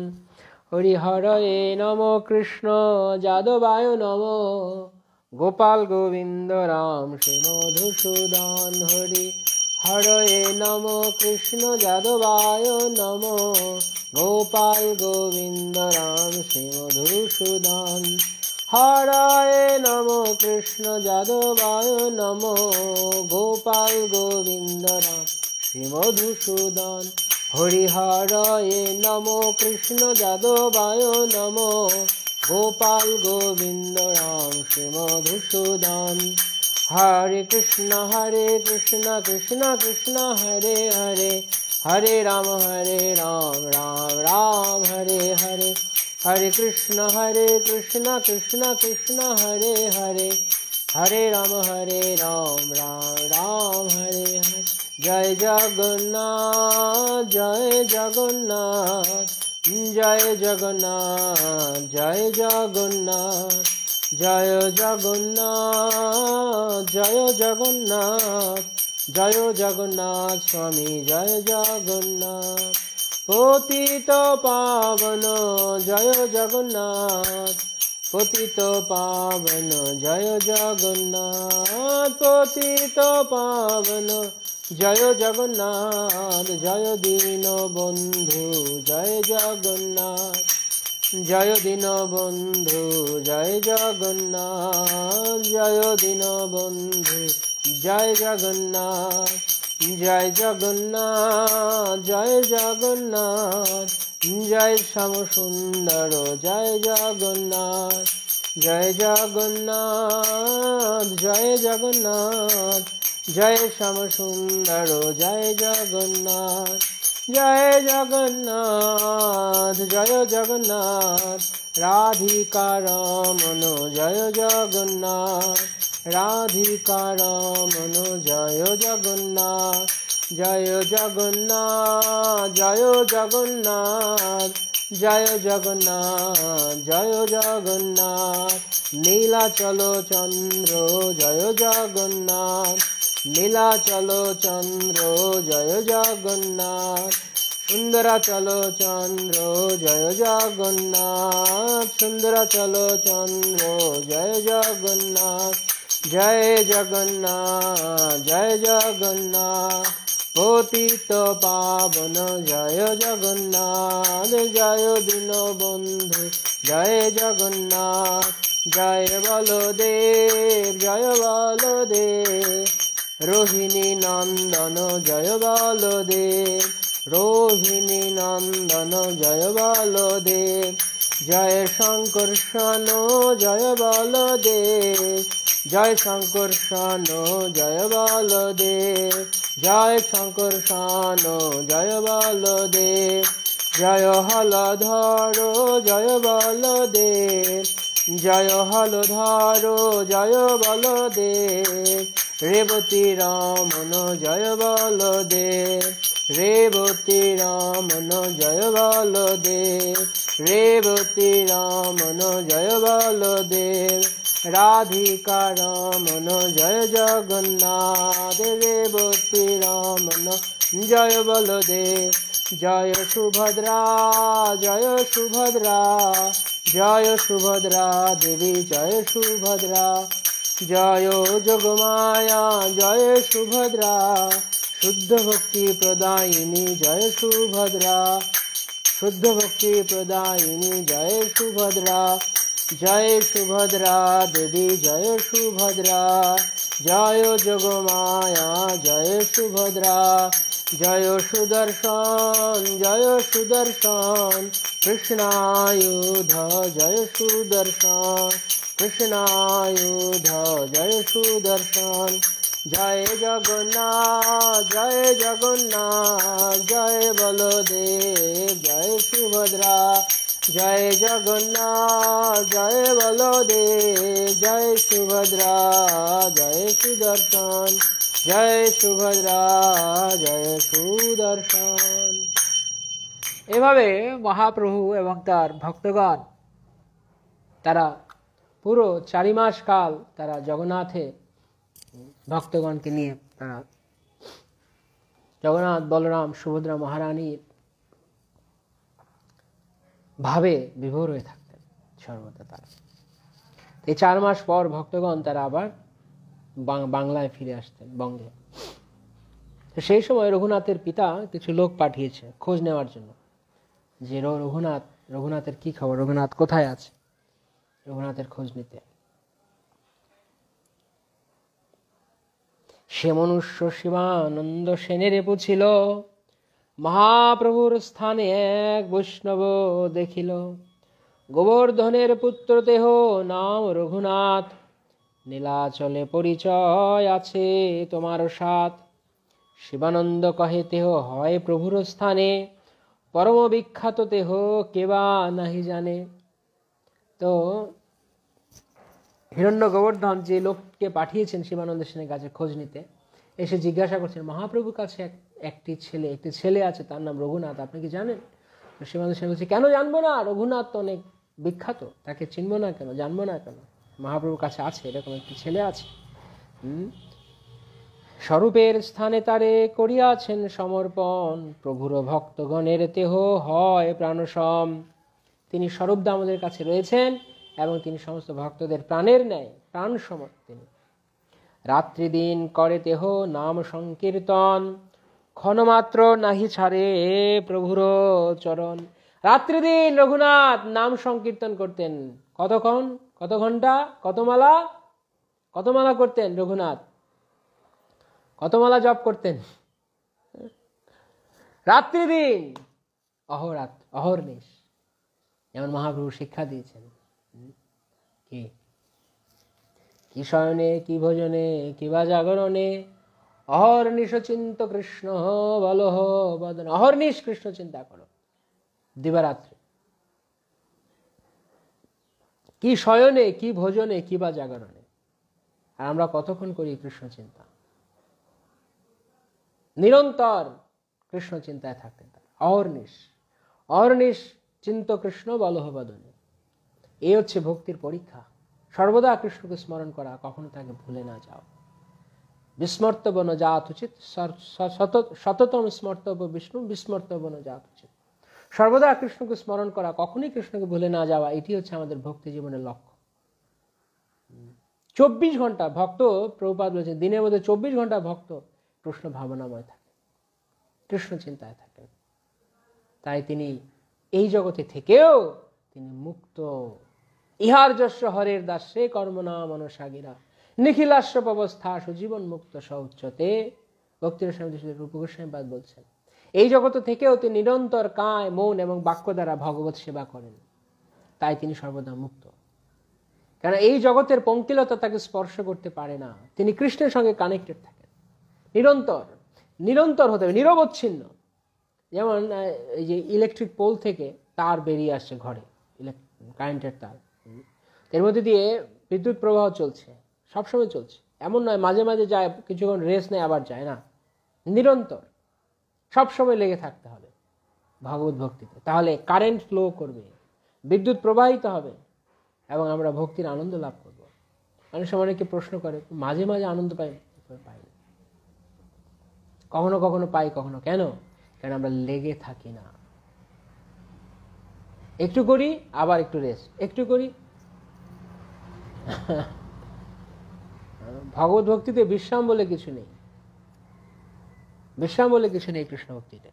সব সময় নিরন্তর ভগবত সেবায় লেগে থাকা, কিছু না কিছু একটা, হয় জপ, নয় কীর্তন, নয় হরিকথা, নয় ভক্ত সঙ্গ, নয় গ্রন্থ অধ্যয়ন, নয় কিছু একটা সেবা, ট্রান্সলেশন, বা এই যে আজকালকের দিন অনেক সেবা রয়েছে, এখনকার অনলাইন সব, অনেকে অনেক সেবা করছে, অনেক সেবা করা যায়। সবসময় লেগে থাকা, বিশ্রাম, একটুখানি বিশ্রাম পেলেই মন বাস মায়া অল্প একটু ছিদ্র পেলেই ঢুকে যাবে সঙ্গে সঙ্গে ভেতরে। মায়া বহুভাবে কাজ করে। কেউ সাধন ভজন না করলেও কাজ করতে পারে, আবার বেশি সাধন ভজন করলেও কাজ করতে পারে। কেন বলুন তো? কারণ বেশি সাধন ভজন করলে তখন মায়া এইভাবে কাজ করবে, এবার এরকম মানে বুঝ দিবে, এরকম বোঝাবে, ও আমি তো অনেক ভজন করি, আমি তো অনেক সাধন ভজন করি। তখন মায়া উল্টো ভাবে বোঝাবে। অনেক অন্যরকম আছে, মায়ার কাজ অন্যরকম আছে। কখনো কখনো যারা সবকিছু খুব টিপটপ মেনটেন করে, আরেকদিন আমি বলছিলাম এই কথা, একদম 100% মঙ্গল আরতি করছে, অন্যভাবেও করতে পারে, সাবধান। মায়া এইভাবে করতে পারে যে হয়তো কোনো একদিন সে একটু একটু ঝিমিয়ে গেছে, ঘুমিয়ে, তখন মায়া বলছে, এই কি ব্যাপার, হরে কৃষ্ণ, উঠে পড়ো, উঠে পড়ো, যাও যাও যাও, তোমার না সেবা আছে, এরকম মঙ্গল আরতি করবে, বা যাই হোক একটা কিছু সেবা আছে তুমি করবে, এখনো যাচ্ছ না, কি ব্যাপার? মায়া তো এরকম কাজ না, মায়া তো এরকম করে না। মায়া হচ্ছে ফেরানোর কাজ, কিন্তু মায়া এই অন্য দিক থেকে কাজ করতে পারে, এটা সূক্ষ্ম বিচার মায়া। কারণ সে তখন বলে না, এটা সে কেন করছে? কেননা আমি যদি আজকে না উঠিয়ে দিই, বা আমি যদি ওকে সেবাতে না লাগাই এখন, তাহলে সেবা না করলে ওর মাঝখানে হীনন্মন্যতা আসবে, ও বিনয়ী হয়ে যাবে, আর বিনয়ী হয়ে গেলেও তো আবার ভগবানের কৃপা পাবে। বিনয়ী হতে দেওয়া যাবে না, উদ্ধত করে রাখতে হবে, অহংকারী করে রাখতে হবে। বুঝতে পারছেন কি বলছি? মায়া এইভাবেও কাজ করতে পারে, কিন্তু খুব সাবধান, এত সহজ নয়। হ্যাঁ, তখন ওইভাবে বোঝা, আরে তুমি তো প্রতিদিন টাইম টু টাইম 16 মালা জপ করো, তুমি প্রতিদিন খুব ভোরবেলা উঠো, তুমি প্রত্যেক দিন, মানে আমি বলছি না ভোরবেলা ওঠা না নয়, তা সেটার বিরুদ্ধে আমি বলছি না, কিন্তু এটা এইভাবে যেন না হয় যে আমি প্রতিদিন করছি। অনেকের এরকম অহংকার থাকে, কি আপনারা বুঝতে পারছেন কি বলতে চাইছি? এরকম অনেকের অহংকার থাকে, আমি সবকিছু ঠিক ঠিক করছি, আমি খুব ভালো, খুব ভালো মেনটেন করছি, আমার মতো এত সুন্দর করে কেউ জব করে না, আমার জবে সারা মন্দিরে সবাই একটা আলাদা ভাইব্রেশন পায়, আমি যে হরিনাম করি, আমি একটা গুটিতে অন্য কিছু চিন্তা করি না, আমি একদম কৃষ্ণকে চিন্তা করি, মনে মনে ভাবছে এটা। বা আমি যে শাস্ত্র পড়ি, আমি শাস্ত্র খুব সুন্দর বুঝি, আমি খুব ভালো বক্তৃতা দিতে পারি, আমার কথায় লোক একদম মোহিত হয়ে যায়। লোক যদি মোহিত না হতো, হাজার হাজার লক্ষ লক্ষ লোক আমার পেছনে ছুটতো, নিশ্চয়ই আমি ভালো বলি। এভাবে মায়া কাজ করতে পারে, সূক্ষ্মভাবে কাজ, সতর্ক থাকতে হবে। মম মায়া দূরত্বয়া, দূরত্বয়া, কোন দিক দিয়ে কি যে মায়া কি অত্যন্ত কঠিন। শুধু মায়া শুধু বাধা দিয়েই করে না, মায়া সূক্ষ্মভাবে ভক্তি, এই তুমি করছো না, জব করছো না, সাধন ভজন করছো না, কি ব্যাপার, কি মায়া আমাকে সাধন ভজন করতে, মায়া তো সাধন ভজন বললাম না, মায়া এই জন্য সাধন ভজন করার, তুমি সাধন ভজন না করলে তোমার অহংকার হবে না, বেশি করে করো সাধন ভজন। তার মানে এখন আপনারা আবার ভেবে বসবেন না যে না তার মানে সাধন ভজন করবো না, যেহেতু মায়া এরকম না। এটা আমি বলছি না মায়া এরকম করতে পারে, এরকম ভাবেও মায়া কাজ করতে পারে। So be careful, be careful, কখনো অহংকার চলে না আসে, অহম ভাব হলেই খবর আছে, আমি সব ভালো, আমি একদম টিপটপ বৈষ্ণব, পাক্কা বৈষ্ণব, 100% পাক্কা বৈষ্ণব। এটা অন্য লোক দেখবে, অন্যেরা বিচার করবে। আমার মনের মধ্যে যদি এই ভাব আসে আমি সব ঠিক আছে, অহংকার, কাপড়ের অহংকার, কাপড়ের ড্রেসের কালার আলাদা, অহংকার হতে পারে অনেকে, হাতে ডান্ডা আছে হতে পারে অনেকে। শুভক মহারাজ বলেন, আমি বলছি না, আমি মহারাজের কথা রিপিট করছি, অহংকার চলে আসতে পারে। আমাদের কাজ হচ্ছে আচার্যগণের গুরু বৈষ্ণবের বাক্যকে শুধু রিপিট করা, আমাদের বাড়তি কিছু বলার নেই। আমাদের অহংকার চলে আসতে পারে তখন সঙ্গে সঙ্গে। অহংকার কিসের? শূন্যস্থান পূরণ করুন। অহংকার ড্যাশ মূল, শূন্যস্থান পূরণ করুন কমেন্ট সেকশনে, শূন্যস্থান পূরণ। এটা আজকে টেস্ট। অহংকার ড্যাশ মূল। সাবধান, মধুসূদন তাকিয়ে আছেন আমাদের দিকে। যেই মুহূর্তে একটানা খুব কঠোর সাধন ভজন করলাম 1 মাস, প্রভু দারুণ হরি ভজন করলাম 1 মাস, যা একদম কোনোদিন কিছু মিস দিইনি, টাইম টু টাইম সব করেছি। আর 31 দিনের দিন মানে 1 মাস দিন শেষে পরের মাস পরে অনেক সাধন ভজন করেছি, আর না। শূন্যস্থান পূরণ অনেক উত্তর দিচ্ছেন। পতনের মূল, ইয়েস। অহংকার পতনের পতন নিয়ে চলে আয়, দেখি নিয়ে আয়। কখনোই ভজনকারী, সেজন্য অনেক সময় ভক্তরা যখন বলে আমার কিছু হচ্ছে না, তখন আমি খুব একটা ডিসকারেজ হই না, বা তাদেরকে ডিসকারেজ করি না, বরং এনকারেজ করি। ভালো, কিছু না হওয়ার মনোভাবটা ভালো, আমার সব ঠিকঠাক হচ্ছে, এটাই বিপজ্জনক। অহংকার চলে আসবে, আমার সব ঠিকঠাক করছি আমি, গুরুদেব আমাকে অনেক ভালোবাসেন, আমি গুরুর অনেক কাছের, আমি সংস্থায় বড় পদে রয়েছি, আমি সব টাইম টু টাইম করছি। হ্যাঁ, পতন চলে আসবে সঙ্গে সঙ্গে। এরকম ভক্ত আমরা দেখেছি, নাম উল্লেখ করছি না। সন্ন্যাস নেবে, সন্ন্যাস নেবে, সন্ন্যাস নেবে, একদম সন্ন্যাসের লিস্টে চলে এসেছে ইসকন, যে সন্ন্যাস নেওয়ার নিয়ম আছে। সন্ন্যাস মিনিস্ট্রি থেকে নাম নাম বিবেচনা করে, তারপর অবজারভেশন, সেখানে চলে এসছে। কিছুদিন বাদে সন্ন্যাস হবে, হঠাৎ করে আশ্রম কাপড়ের বর্ণ চেঞ্জ হয়ে গেছে। সাবধান।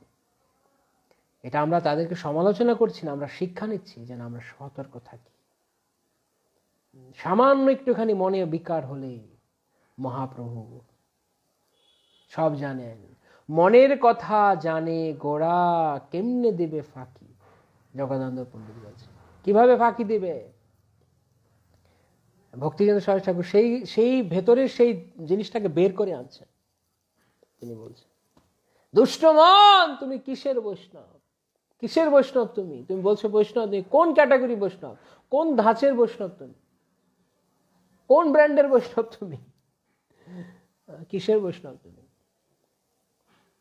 প্রতিষ্ঠার তরে নির্জনের ঘরে হরিনাম করছো। কৈতব, কৈতব মানে ঠকানো, লোক ঠকানো, ফালতু লোক ঠকাচ্ছ তুমি। লোকে মনে করছে তুমি তো কি হরিভজন করছো, আমি কি হরিভজন করছি মনে করছি, কিন্তু আসলে লোকের চোখে আমি ধুলো দিচ্ছি। কৃষ্ণ সব জানেন, সব জানেন, ভগবানকে ফাঁকি দেওয়া যাবে না। সেই সময় গৌরকিশোর দাস বাবাজি মহারাজ, তার যখন অপ্রকট হলো, তখন তিনি অপ্রকট হলেন, তখন সমস্ত গোস্বামী সমস্ত সকল বাবাজিরা নবদ্বীপে, তারা সবাই তার আশ্রম, তার সমাধি দিবে তাদের আশ্রম। কারণ যেখানে সমাধি দিবে সেখানে অনেক রোকরা জমবে, পয়সা পড়বে, প্রণামী বাক্স থাকে না, টুকটুক টুকটুক টুকটুক সবাই ডোনেশন করবে, তাই সমাধি দিতে যায়। তো বাবাজি মহারাজ বলছেন যে আমি মানে অপ্রকটের আগ মুহূর্তে বলছেন, আমি যখন মরে যাব, দেহ ত্যাগ করব, তখন আমার এই দেহটি আপনারা দড়ি দিয়ে বেঁধে এই নবদ্বীপ ধামের ধুলিতে টানতে টানতে নিয়ে যাবেন। সারা নবদ্বীপ ধাম টেনে টেনে আমার দেহকে নিয়ে যাবেন, যাতে করে আমার এই দেহটি নবদ্বীপ ধামের ধুলিতে পবিত্র হতে পারে। আহা, শ্রী নবদ্বীপ চিন্তামণি ধাম কি জয়।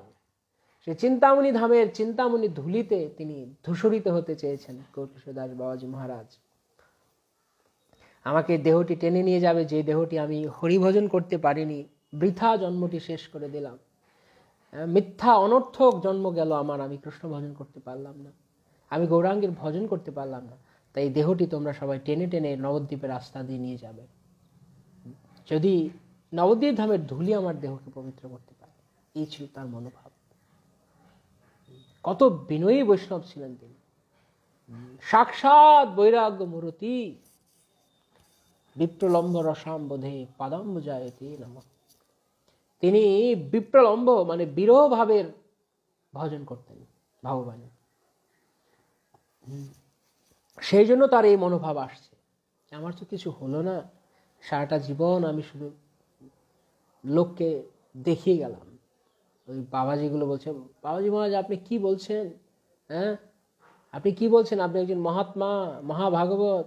তখন বাবাজি মহারাজ সবাইকে শিক্ষা দিচ্ছেন, তিনি বলছেন আমি আমি লোক ঠকাতে পারি, লোকের চোখে আমি ধুলো দিতে পারি, কিন্তু আমার গৌরহরি সব জানেন যে আমি কি করছি, আমি কি করলাম কি করলাম না। আমার ভেতরে দুষ্টু বুদ্ধি, আমি লোকের কাছে ভালো সাজতে চাই, আমার মুখোশ। এখন আমি আমার কথা বলছি, বাবাজি মহারাজের কথা বলছি না, আমি আমার কথা বলছি যে আমি লোকের কাছে ভালো সাজতে চাই, আমার একটা মুখোশ আছে, কিন্তু আমার ভেতরটা কলুষিত, পুতিগন্ধময়, জঘন্য, কাম ক্রোধ লোভ মোহ মদ মাৎসর্য ভর্তি, জড়জগৎকে ভোগ করার বাসনা, কাম বাসনা, কাম বাসনা পূর্তি করতে না পারলেই ক্রোধ, হ্যাঁ, আর পেলে আরো লোভ জাগে, আরো আরো পেতে চাই, এরপর আরো পেতে, অতৃপ্ত অতৃপ্ত মন, অতৃপ্ত ইন্দ্রিয় আরো পেতে চায়। আর এইভাবে ভোগ করতে করতে মোহ চলে আসে, জড়জগতের প্রতি আসক্তি বাড়তে থাকে। তারপর অহংকার, মদ, আমি তো বড়, আমি সব পাচ্ছি। ভক্তিতে এগুলো থাকতে পারে, মদ, এবং মাৎসর্য, অন্যকে দেখে ঈর্ষা করা, অন্যের ভালো দেখতে না পারা, এটা হচ্ছে মাৎসর্য, ঈর্ষা। এগুলো আমার ভিতরে জঘন্য রয়েছে, আমি কি ভালো করে মুখোশ দেখাব। তাই কৃষ্ণ নাম ধরে কত বল, হৃদয় পরিষ্কার করবার জন্য মহাপ্রভু দিয়েছেন চেত দর্পণ মার্জনম। আমি ভিতরে আমি সার্ফ এক্সেল দিয়ে পরিষ্কার করতে পারবো না, ভিতরে যাবে না সানলাইট, ভিতরে সানলাইট মানে সূর্যের আলো নয়, সেই পাউডার ডিটারজেন্ট, সেই ভিতরে যাবে না, হরিনাম দিয়ে পরিষ্কার করতে হবে। তাই দৈন্য এবং বিনয় সহকারে এবং দৃঢ় বিশ্বাস সহকারে হরিনাম গ্রহণ করা। কৃষ্ণ কৃষ্ণ নাম অভিন্ন, হে কৃষ্ণ নাম তুমি ছাড়া আমার আর কিছু নেই, তাই দয়া করে আমার জিহ্বায় সবসময় তুমি বিরাজ করো, নৃত্য করো হে প্রভু। নাম নাম কারি বহুধা নিজ সর্বশক্তি স্তোত্রার পিতা নিয়মিত স্মরণেন কাল এতাদৃশ তব কৃপা ভগবন মমাপি দুর্দৈব মিদৃশমিহাজনিনানুরাগ। ভগবান তার নামে সমস্ত শক্তি দিয়ে দিয়েছেন, তাই নামের আশ্রয় করি, নাম আশ্রয় করি যতনে তুমি থাকো আপন কাজে।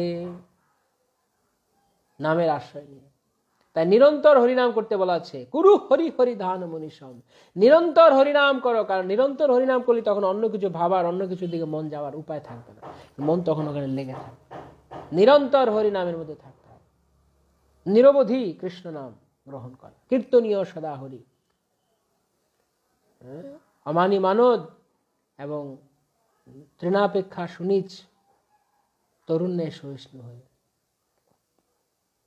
তাই বাবাজি মহারাজ বলছেন আমার দেহ নিয়ে যাবে, দেবরা বলছে মৃত্যুর পর অপ্রকটের পর সবাই পায়ে বেঁধে টানতে শুরু করে, তখন ভক্তি ঠাকুর এসেছেন, কি করছেন আপনারা? আমরা বাবাজি মহারাজ আদেশ পালন করছি। বাবাজি মহারাজ আদেশ কেন? ও বলে গেছে মৃত্যুর পরে যেন আমরা ওনার শরীরটি টেনে টেনে নিয়ে যাই নবদ্বীপ ধামের ধুলিতে, যাতে ওনার দেহটি পবিত্র হয়। তখন ভক্তি সিদ্ধান্ত সরস্বতী ঠাকুর রেগে গেছেন, মূর্খ, এক নম্বরের মূর্খ আপনারা, আপনারা এই বাবাজির দেহ ভগবান শ্রীকৃষ্ণ স্বয়ং তিনি তার কোলে গ্রহণ করবেন, ঠিক যেমন হরিদাস ঠাকুরকে গ্রহণ করেছেন, সেরকম ভাবে তিনি আমার গুরুদেবের দেহ গ্রহণ করবেন। কারণ বাবাজি মহারাজ গুরুদেবের এত প্রিয় ছিলেন, কৃষ্ণের এত প্রিয় ছিলেন, আর সেখানে আপনাদের মতো মূর্খকে দেখানোর জন্য, চোখে আঙ্গুল দিয়ে দেখানোর জন্য তিনি এই কথা বলে গেছেন যে দেহকে পবিত্র। কারণ আমরা ভণ্ডামি করছি, আমরা ভজনের নামে ভণ্ডামি করছি, ওপর দিয়ে ভজন দেখা যায়, ভিতরে কিছুই পাল্টায়নি, বদলায়নি। কৃষ্ণ ভজন, হরি ভজন হৃদয়কে বদলানোর জন্য, চেতনাকে বদলানোর জন্য, ওপর দিয়ে সাধুগিরি দেখানোর জন্য হরি ভজন নয়। ওপর দিয়ে সাধুগিরি দেখাতে গেলে 500 টাকা এনাফ, 500 টাকা এনাফ, দোকানে গেলে 500 টাকা দিলে আমরা টিপটপ বৈষ্ণব হতে পারবো। হৃদয় কতটা পরিবর্তন, চেতনার কতটা পরিবর্তন হলো, সেটা বেশি গুরুত্বপূর্ণ। হ্যাঁ, সেজন্য শ্রীল প্রভুপাদ এই সংস্থা গড়ে গেছেন, আন্তর্জাতিক কৃষ্ণ ভাবনা। তাই সবাই লিখুন, এখানে যারা আছেন কমেন্টে লিখুন, প্রভুপাদ আমাদের কি চেতনা করতে বলেছেন, আমাদের কি পরিবর্তন করতে বলেছেন, কি বদলাতে বলেছেন প্রভুপাদ। আন্তর্জাতিক কি সঙ্গ লিখুন, এটাও আরেকটা ফিল ইন দ্য গ্যাপস, শূন্যস্থান পূরণ। আন্তর্জাতিক শূন্যস্থান সংস্থা, এটা কি সংস্থা সবাই লিখুন, কাইন্ডলি দয়া করে লিখুন, আপনাদের কাছে অনুরোধ। এটার কারণ আছে আমি কেন লিখতে বললাম, লিখবেন এটা। আন্তর্জাতিক কি সংস্থা, এটা আন্তর্জাতিক শূন্যস্থান সংস্থা। শূন্যস্থান পূরণ করুন, শূন্যস্থানে কি বসবে। তাই বাইরের দিক দিয়ে শুধু দেখাচ্ছি লোককে। বাবাজি মহারাজ বলছেন আমি গোড়ার চোখ ফাঁকি দিতে পারবো না। জগদানন্দপুরী বলছে গোড়া মনের কথা জানে, গোড়া কেমন দিবে ফাঁকি। ভণ্ডামি করো মহাপ্রভুর সঙ্গে, হ্যাঁ, কোনো লাভ নেই, কোনো লাভ নেই। কৃষ্ণ ভাবনা অমৃত। সবাই লিখুন দয়া করে, কৃষ্ণ কি কি কি সংস্থা এটা, আন্তর্জাতিক আন্তর্জাতিক কি সংস্থা, সবাই লিখুন দয়া করে, টাইপ করুন অন্তত, কারণ আছে কেন। এরপর আরেকটা ছোট্ট টাস্ক আছে,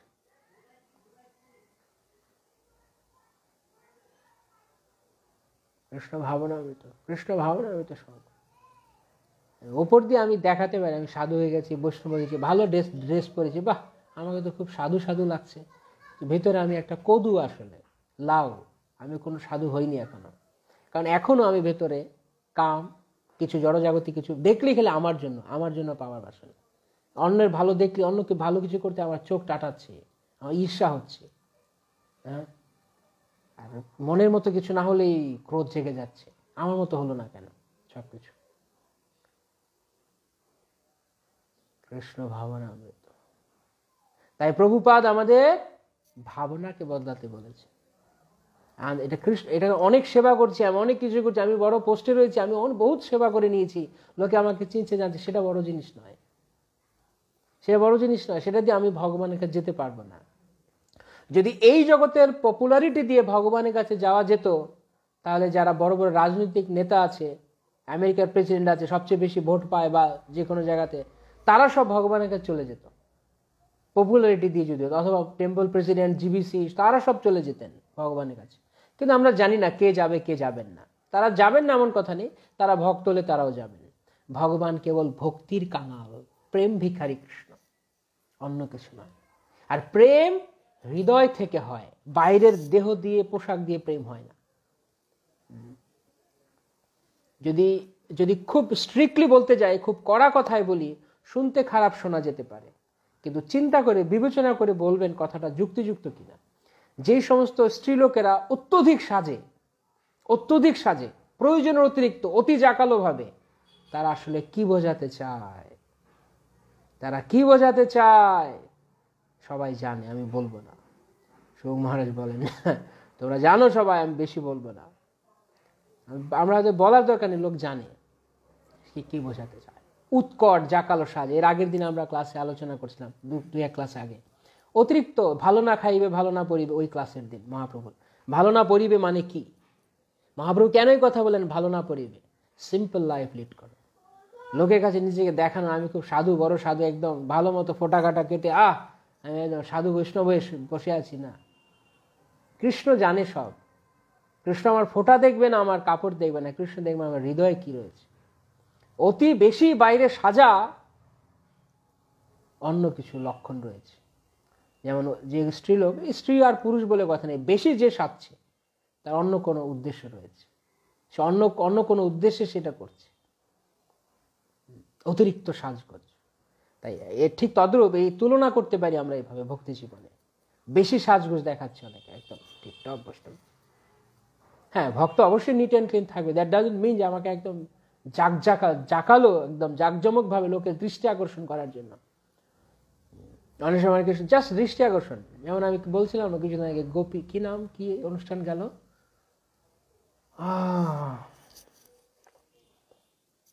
গোপাষ্টমী, সবাই একদম গোপী টোপি সেজে, মাথায় একদম পটি মটি বেঁধে সব চলছে। লাভ কি? আমি গোপী দেখালে হবে? বা অনেকে গোপ সেজেছে, গোপী বা গোপ এনিওয়ে সেজেছে, এটা দেখালে কাজ হবে নাকি? কৃষ্ণ কি দেখে নেবে নাকি লোক?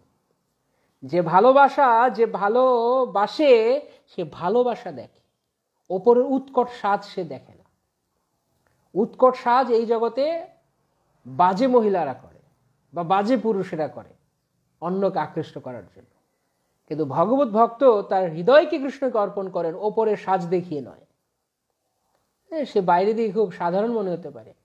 আমি এমন ভক্ত দেখেছি যারা ভিখারির মতো, একদম একদম মানে কেউ কারো নজরে আসছে না, কিন্তু নিষ্ঠা ভরে হরিভজন করছেন।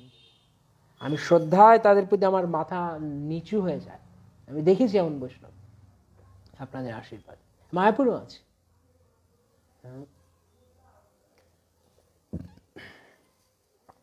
নিয়মিত একা একা মানে মানে একা একা মানে ওরকম নয়, ইচ্ছে করে নয়, মানে উনি ওনার মতো চলছে, ওনাকে লোক জাগবে, অথচ বহুদিন ধরে বৈষ্ণব রয়েছেন, নাম ভোজন করছেন, হরিনাম করছেন, খুব চমৎকার ব্যবহার, বৈষ্ণবীয় ব্যবহার, কোনো অহংকার নেই।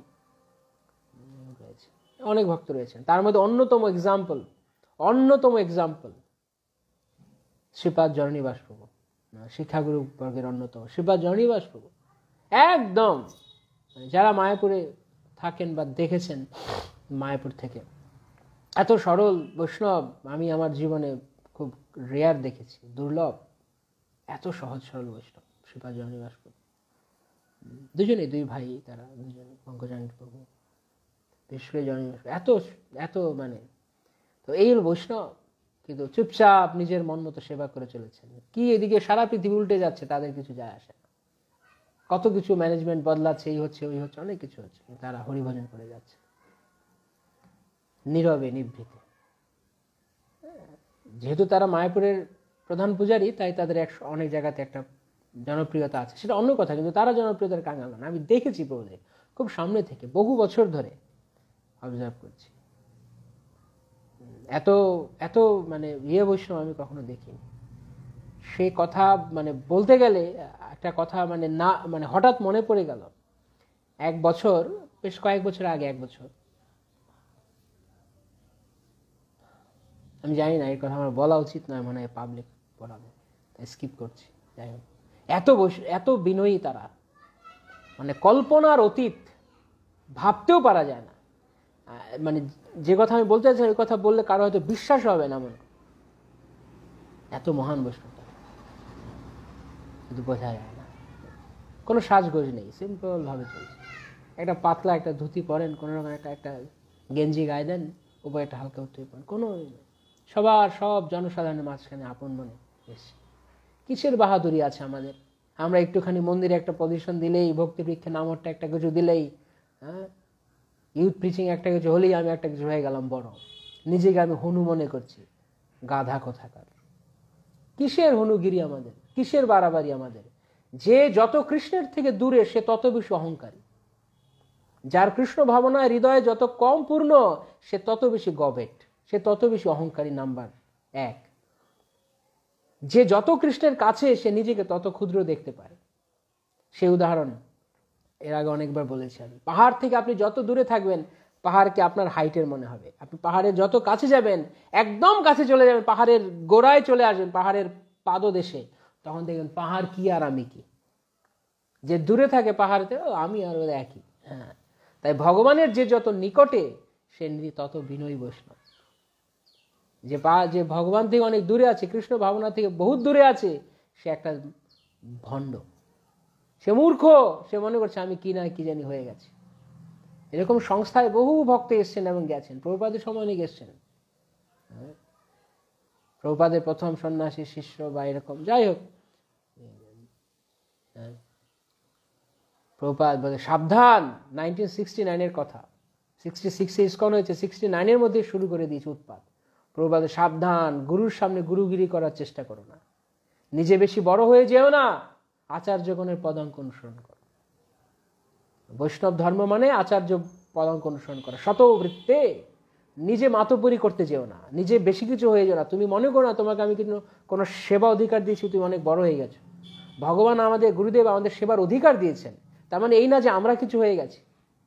আপনি জাস্ট কল্পনা করুন, if I just step out from this service, any service, যে সেবায় আমরা পাচ্ছি না, যদি আমরা কালকে এই সেবা থেকে বেরিয়ে যাই, আমাদের বের করে দেওয়া, লোক আমাকে জানবেও না, আমাকে তোয়াক্কাও করবে না।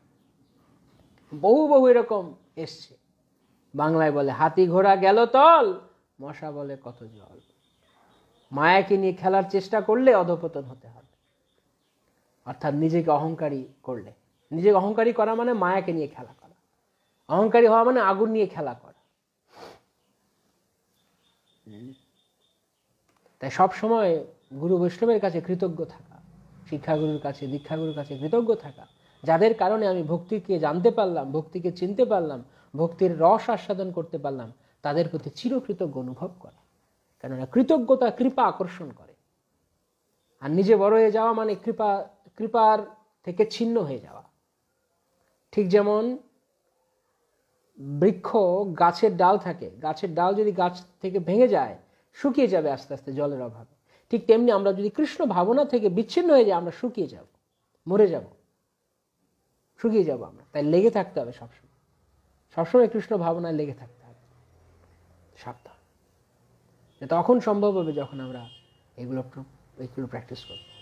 তাই নিজের বেশি উপর দিয়ে দেখানো নয় পোশাক, কৃষ্ণ ভাবনামৃত। যারা যারা উত্তর দিয়েছেন কৃষ্ণ ভাবনামৃত, ইয়েস।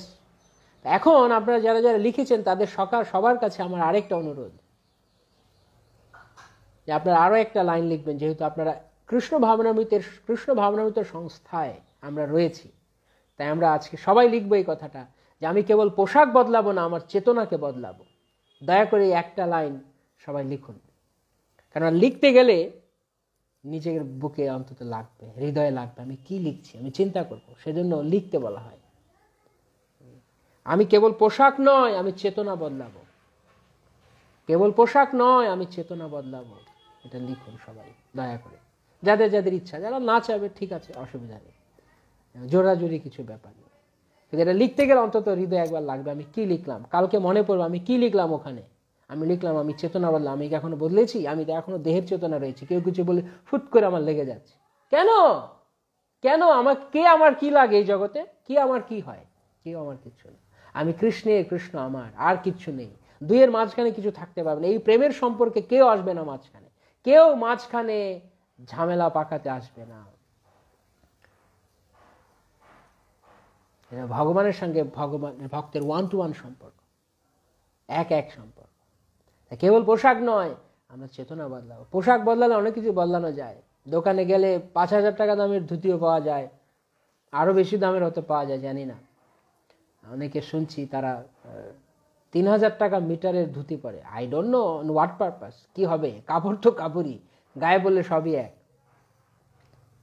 একটু যাই হোক, সাজলাম গুজলাম শুধু হবে না। তো গৌরকিশোর দাস বাবাজি মহারাজ বলছেন, আমি ওপর দিয়ে দেখাতে পারি, কিন্তু কৃষ্ণ গৌরহরি জানে আমি কি করছি, গৌরহরি জানেন আমি কি করছি। তাই আমার পোশাকটি নিয়ে যাবে, আমার দেহটি নিয়ে যাবে। তো ভক্তি সিদ্ধান্ত সরস্বতী ঠাকুর প্রভুপাদ তিনি বলছেন, আপনারা মূর্খ, তাই আপনারা নিজেকে বাবাজি বেশ ধারণ করে আছেন। আর বাবাজি মহারাজ সত্যিকার অর্থে বাবাজি হয়েছে, সত্যিকার অর্থে বাবাজি না, সত্যিকার অর্থে তিনি কৃষ্ণ মনে করেন। তাই তিনি নিজেকে বিনয়ী ভাবেন। তাই মানে কি, যে যত বড় সে নিজেকে তত বিনয়ী ভাবতে পারেন। গুড, ধন্যবাদ। পোশাক নয় চেতনা বদলাতে চাই। আমি কেবল না এরকম উল্টো, মানে সাবধান, এইভাবে লিখতে হবে। ইনডাইরেক্ট সেন্টেন্সে লিখলে হবে না, ডাইরেক্ট সেন্টেন্সে লিখুন। আমি দিয়ে লিখুন। এরকম নয়, পোশাক নয় চেতনা বদলাতে হবে, এটা না, এটা অন্যজনকে উপদেশ দেওয়া হচ্ছে। এইভাবে লিখতে হবে, আমি পোশাক নয়, আমি কেবল পোশাক নয়, আমার চেতনার বদল করব। বা এই কথাটা, আমি পোশাক নয় চেতনা বদলাবো না, পোশাক নয় চেতনা বদলাতে হবে, এটা উপদেশ ধরনের হয়ে যাবে, অন্যকে বলা। আমি পোশাক, আমি শুধু পোশাক বদলেছি ইস্কনে এসে, সংস্থা এসে, কিন্তু চেতনা বদলাইনি, কোনো লাভ নেই। পোশাক যাই থাকুক না কেন, যে যার ভিতরে পুলিশের মতো সৎসাহস আছে সে সিভিল ড্রেস পরেও পুলিশগিরি করতে পারে। আর যার ভিতরে সৎসাহস নেই পুলিশ হবার, সে পুলিশ ইউনিফর্ম পরিয়ে দিলেও সে পুলিশগিরি করতে পারবে না। একটা ক্রাইম হচ্ছে দেখে উল্টো পালাবে, যদি ওকে থ্রেট দেয় না, এই তোকে মারবো, উল্টো দৌড় দিবে। তাই মায়ের বিরুদ্ধে সংগ্রাম করার জন্য কেবল পোশাক নয়, চেতনার বদল চাই। মম মায়া দূরত্বয়া মামেব যে প্রপদ্যন্তে মায়ামেতাম তরন্তিতে। যদি আমার চয়নে প্রপত্তি স্বীকার করো তাহলে তুমি মায়া উতরাতে পারবে। ওপর দিয়ে পোশাক বদলালে মায়া উতরাতে পারবে ভগবান বলেননি। তাই চেতনার বদল, কি খাচ্ছি, খাওয়ার মধ্যে অন্যান্য আইটেম নিয়ে চলে আসছি।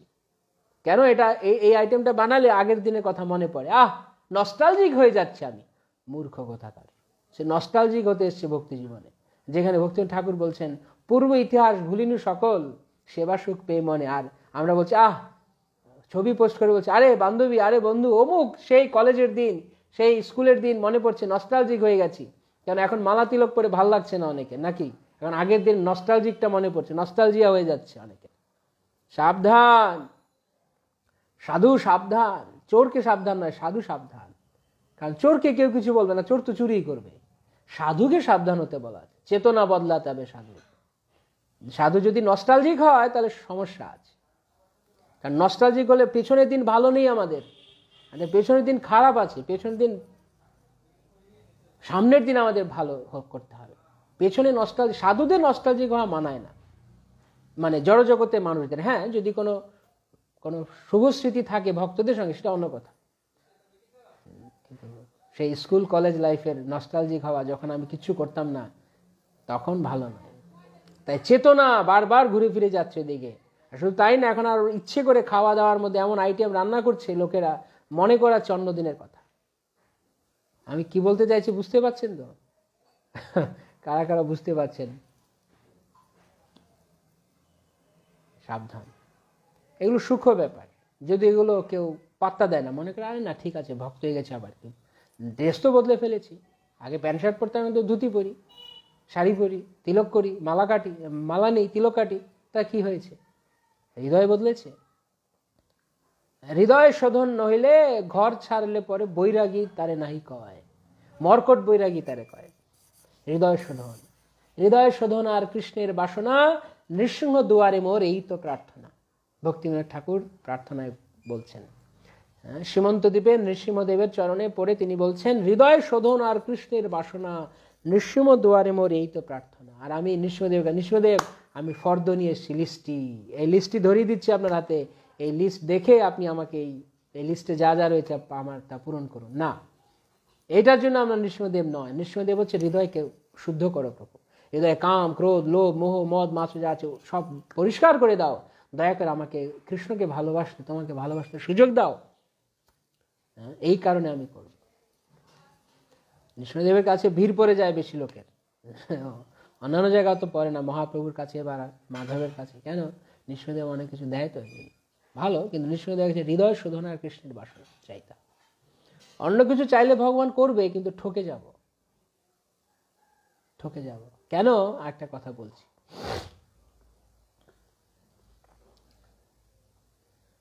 একটা কথা বলছি কেন, এক সেকেন্ড।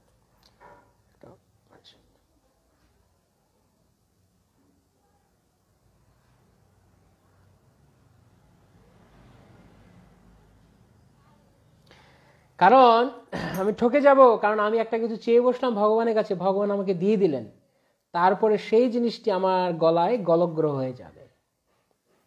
কারণ আমি এখন নাছর বান্দামি করছি, আমি এখন চাইছি যে আমাকে দিতে হবে, দিতে হবে, দিতে হবে। ভগবান প্লিজ দাও, ভগবান, ভগবান আমার অমুককে খুব ভালো লাগে। তারপর অমুক যখন গলায় এরকম ধরবে না, তখন অমুকটা বেরিয়ে যাবে।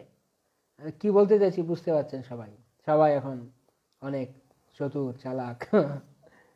হ্যাঁ, আমি এই সিচুয়েশন বা এই ব্যক্তিকে আমি আমার জীবনে চাইছি, সেই ব্যক্তি আমার জীবনে এক সময় বিপদ হবে, সাবধান।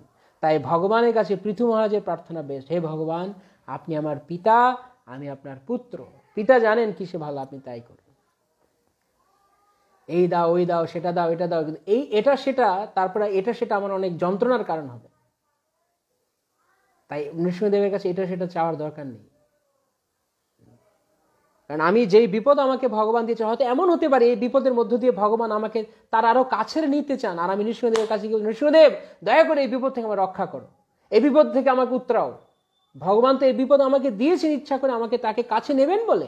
ইয়স্যাহম অনুগৃহ্ণামি তদ্ধনম হরিষ্যসানাই, এক এক করে তার সবকিছু আমি নিয়ে যাব যাকে অনুগ্রহ করবো। না না, আমি অনুগ্রহ চাই না, আমি অনুগ্রহ চাই না, আমাকে এই বিপদ থেকে উত্তরাও। কি বলতে চাইছি বুঝতে পারছেন? আমি বিপদ চাই না, কিন্তু বিপদে কৃষ্ণ আমাকে কাছে নিতে পারেন। তাই ভগবান যা করছেন, কৃষ্ণ যাহা ইচ্ছা করে তাই যেন ভালো। ঘুচিয়া আপন ইচ্ছা, ত্যাজিয়া আপন ইচ্ছা, ঘুচাও জঞ্জাল। ভগবানকে ভগবানের মতো করতে দিন, তাহলে ভগবান আমি যা করবো সেটা ভালো হবে। আমাকে এটা দাও সেটা দাও, কিন্তু এটা সেটা আমার বিপদ হবে। এই বিপদ যেটা সামনে দিয়েছেন কিছুদিন আগে, হয়তো হয়তো এমন হতে পারে আমাদের কোনো প্রিয়জন কেউ বিয়োগ হলেন, কিন্তু সেই প্রিয়জনের বিয়োগে আমি আমি কান্না করছি, বা সেই বিয়োগ বিয়োগ হলেন না, মানে বিয়োগ হওয়ার মতো পরিস্থিতি হয়েছে, ধরুন অসুস্থ খুব, আমি বলছি ভগবান আমাকে অমুকে রক্ষা করো, অমুকে বাঁচা, আমি থাকতে পারবো না, বা কিছু একটা আমার খুব চাই। কিন্তু হয়তো ভগবান চান আমার সেটি শেষ আসুক।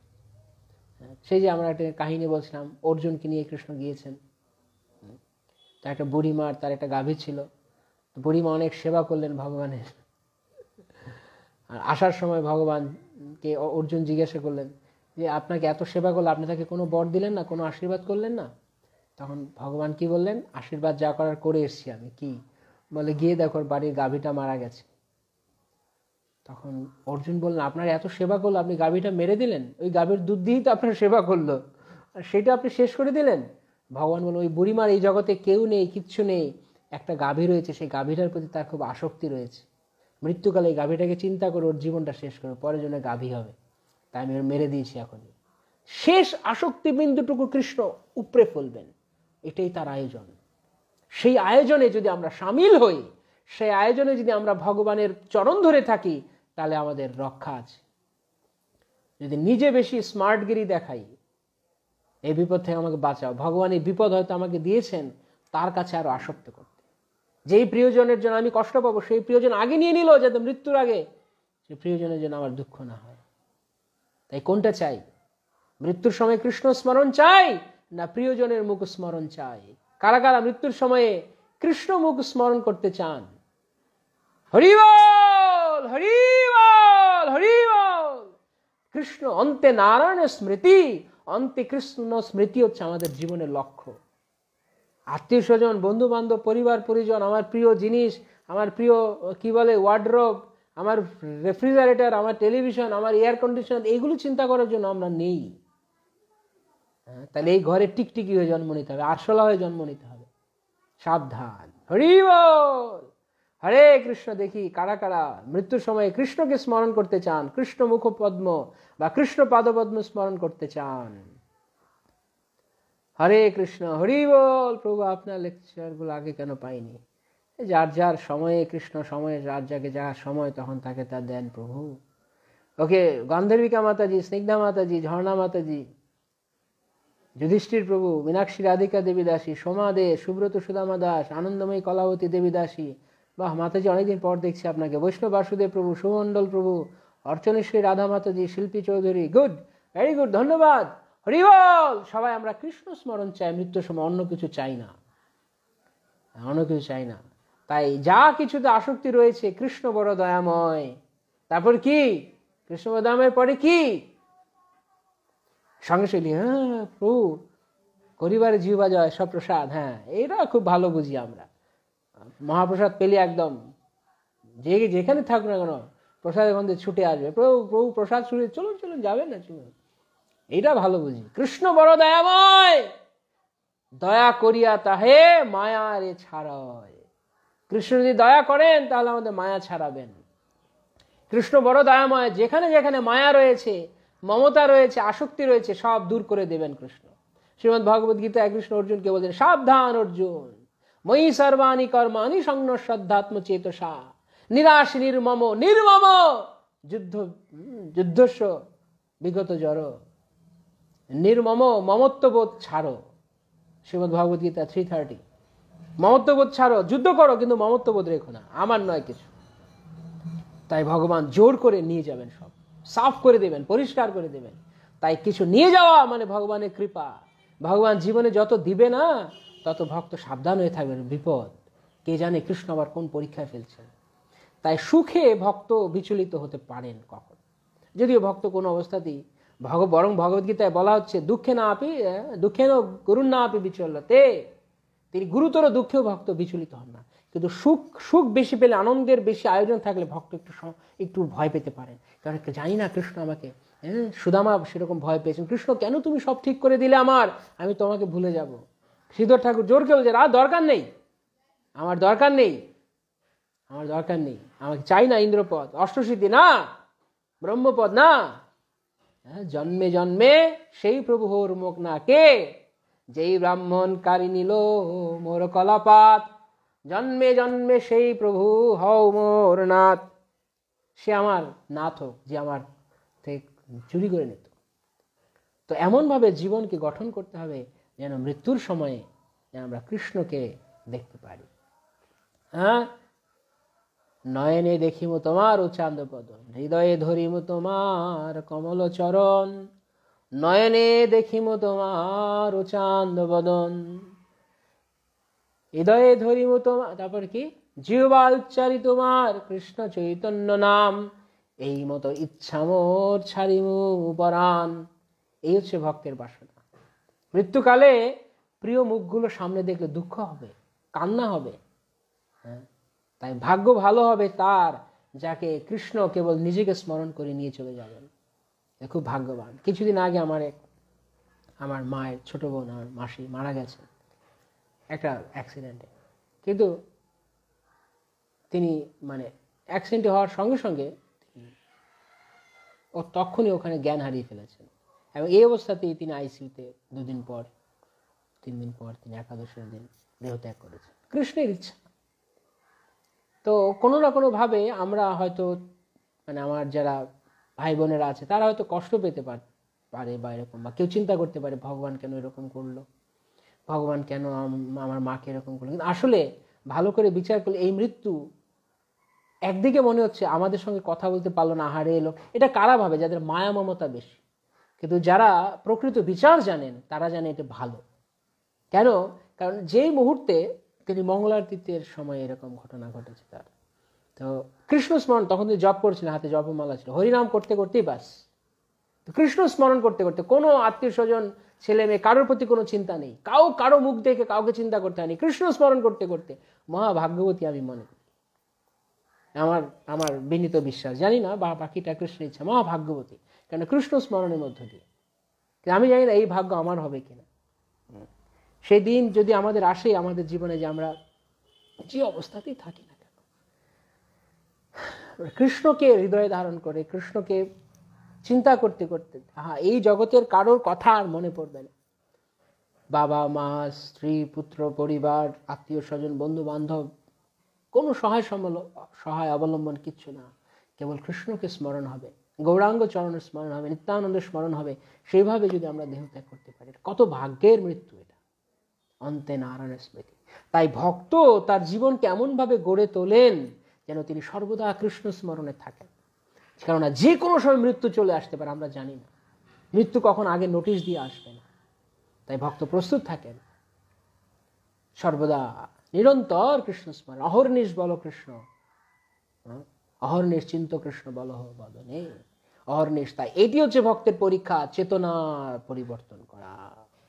কৃষ্ণতে ধীরে ধীরে ধীরে ধীরে, এক রাতে হবে না হয়তো, কিন্তু ধীরে ধীরে ধীরে ধীরে, আজকে কালকের থেকে যা হচ্ছে, আজকে 1%, 0.001% আমরা এগিয়েছি কিনা কৃষ্ণ চেতনায়, that has to be noted. সেটা দেখতে হবে।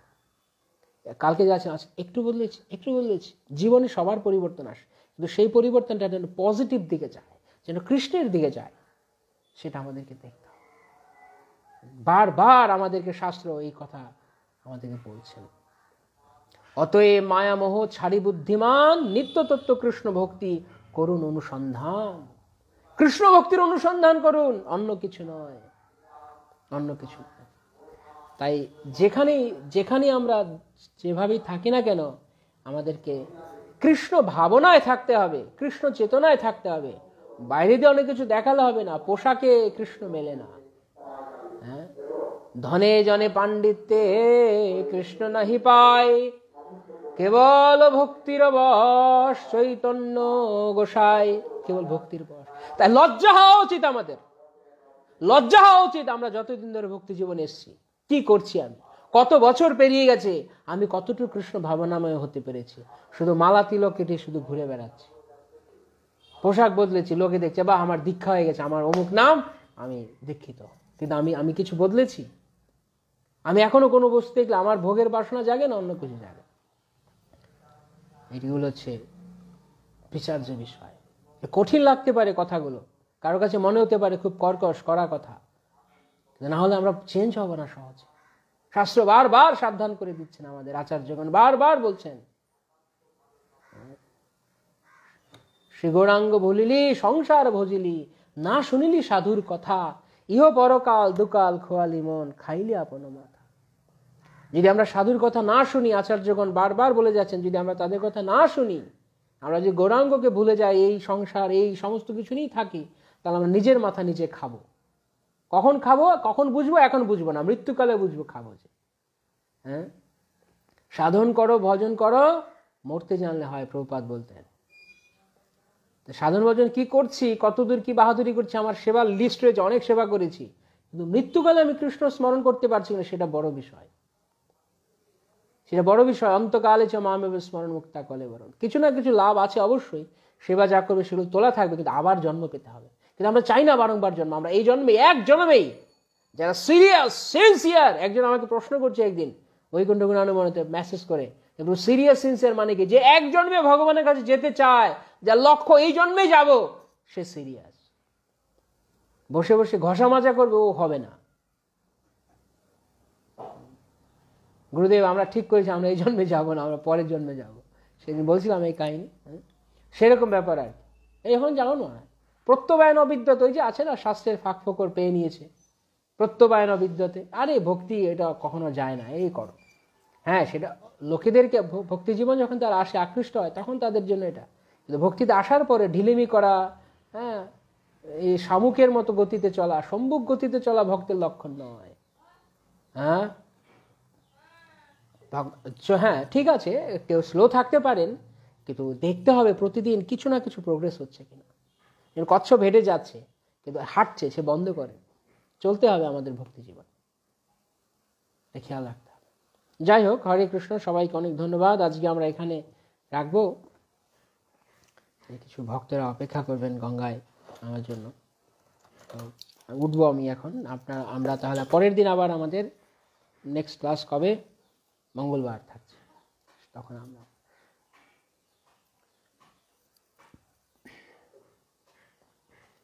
রঘুনাথ দাসের পরবর্তী কথাগুলো, রঘুনাথের বৈরাগ্যের কথাগুলো আমরা শুনবো। অনেকে বলে, আরে ইস্কনে সে এত বৈরাগ্য করার কি আছে, আমরা ইস্কনে যোগ দিয়েছি, এখন কোনো রকম প্রসাদ আছে, প্রসাদ খাবো, প্রসাদ আচ্ছা মতো খাবো। কালকে একজন আমাকে বলছে, হ্যাঁ প্রসাদ পেট ভরে প্রভুপাদ খেতে বলেছে। প্রভুপাদ পেট ভরে কাদের খেতে বলেছে? প্রসাদ কাদের? যারা নতুন এসছে সংস্থায়, 10 বছর 5 বছর 15 বছর হয়েছে, এখন শুধু খাই খাই করলে হবে? শুধু খাই খাই করার জন্য আমরা সংস্থায় এসছি? ধীরে ধীরে রুচিটা কৃষ্ণের দিকে নিতে হবে। মৎচিত্তা মদ্গত প্রাণা বোধয়ন্ত পরস্পর, এটা হচ্ছে আমাদের লক্ষ্য। নিরন্তর কৃষ্ণ কথায়, কৃষ্ণ চেতনায় থাকা। তো খাম খাম করলে তো হবে না। খাওয়ার চিন্তা, মৃত্যুর সময় খাওয়ার চিন্তাই শুধু মনে হবে, খাবো খাবো। তাই ঠিক আছে, সবাইকে অনেক ধন্যবাদ। হরে কৃষ্ণ। বাঞ্ছা কল্পতরুভ্যশ্চ কৃপা সিন্ধুভ্যেব চ পতিতানাং পাবনেভ্যো বৈষ্ণবেভ্যো নমো নমঃ। জগৎগুরু শ্রী প্রভুপাদ কি জয়, সমস্ত ভক্তবৃন্দ কি জয়। আমি হয়তো আপনাদের অনেক কিছু কথা, কঠিন কথা বলেছি, আমার মুখটা ঠিক নাই, পড়াশোনা জানি না, মূর্খ, তাই দয়া করে আমাকে ক্ষমা করবেন, কথা বলতে জানি না। কিন্তু যে কথা আপনার জীবনে কাজে লাগবে, শাস্ত্রের কথা, আচার্যদের কথা, দয়া করে সেগুলো আপনারা গ্রহণ করুন, নিজেদেরকে আপনারা কৃষ্ণ ভক্তির দিব্য আনন্দে রাখুন। এটুকু শুধু আমাদের অনুরোধ, ভিক্ষা, আর কিছু না। আর আমার যে কথা হৃদয়ে কষ্ট লেগেছে, আমার পদ্ধতির কারণে, আমার অশিষ্ট বাচন ভঙ্গির কারণে, সেগুলো আমাকে ক্ষমা করে দিন। আমাকে মূর্খ জেনে, মূর্খ তো জানে না, ঠিক আছে, ওকে ক্ষমা করে দিন। আপনাদের পাদুক আমার মাথায় দিয়ে আমাকে ক্ষমা করুন। হরে কৃষ্ণ। বাঞ্ছা কল্পতরুভ্যশ্চ কৃপা সিন্ধুভ্যেব চ পতিতানাং পাবনেভ্যো বৈষ্ণবেভ্যো। সবাইকে অনেক ধন্যবাদ। হরে কৃষ্ণ।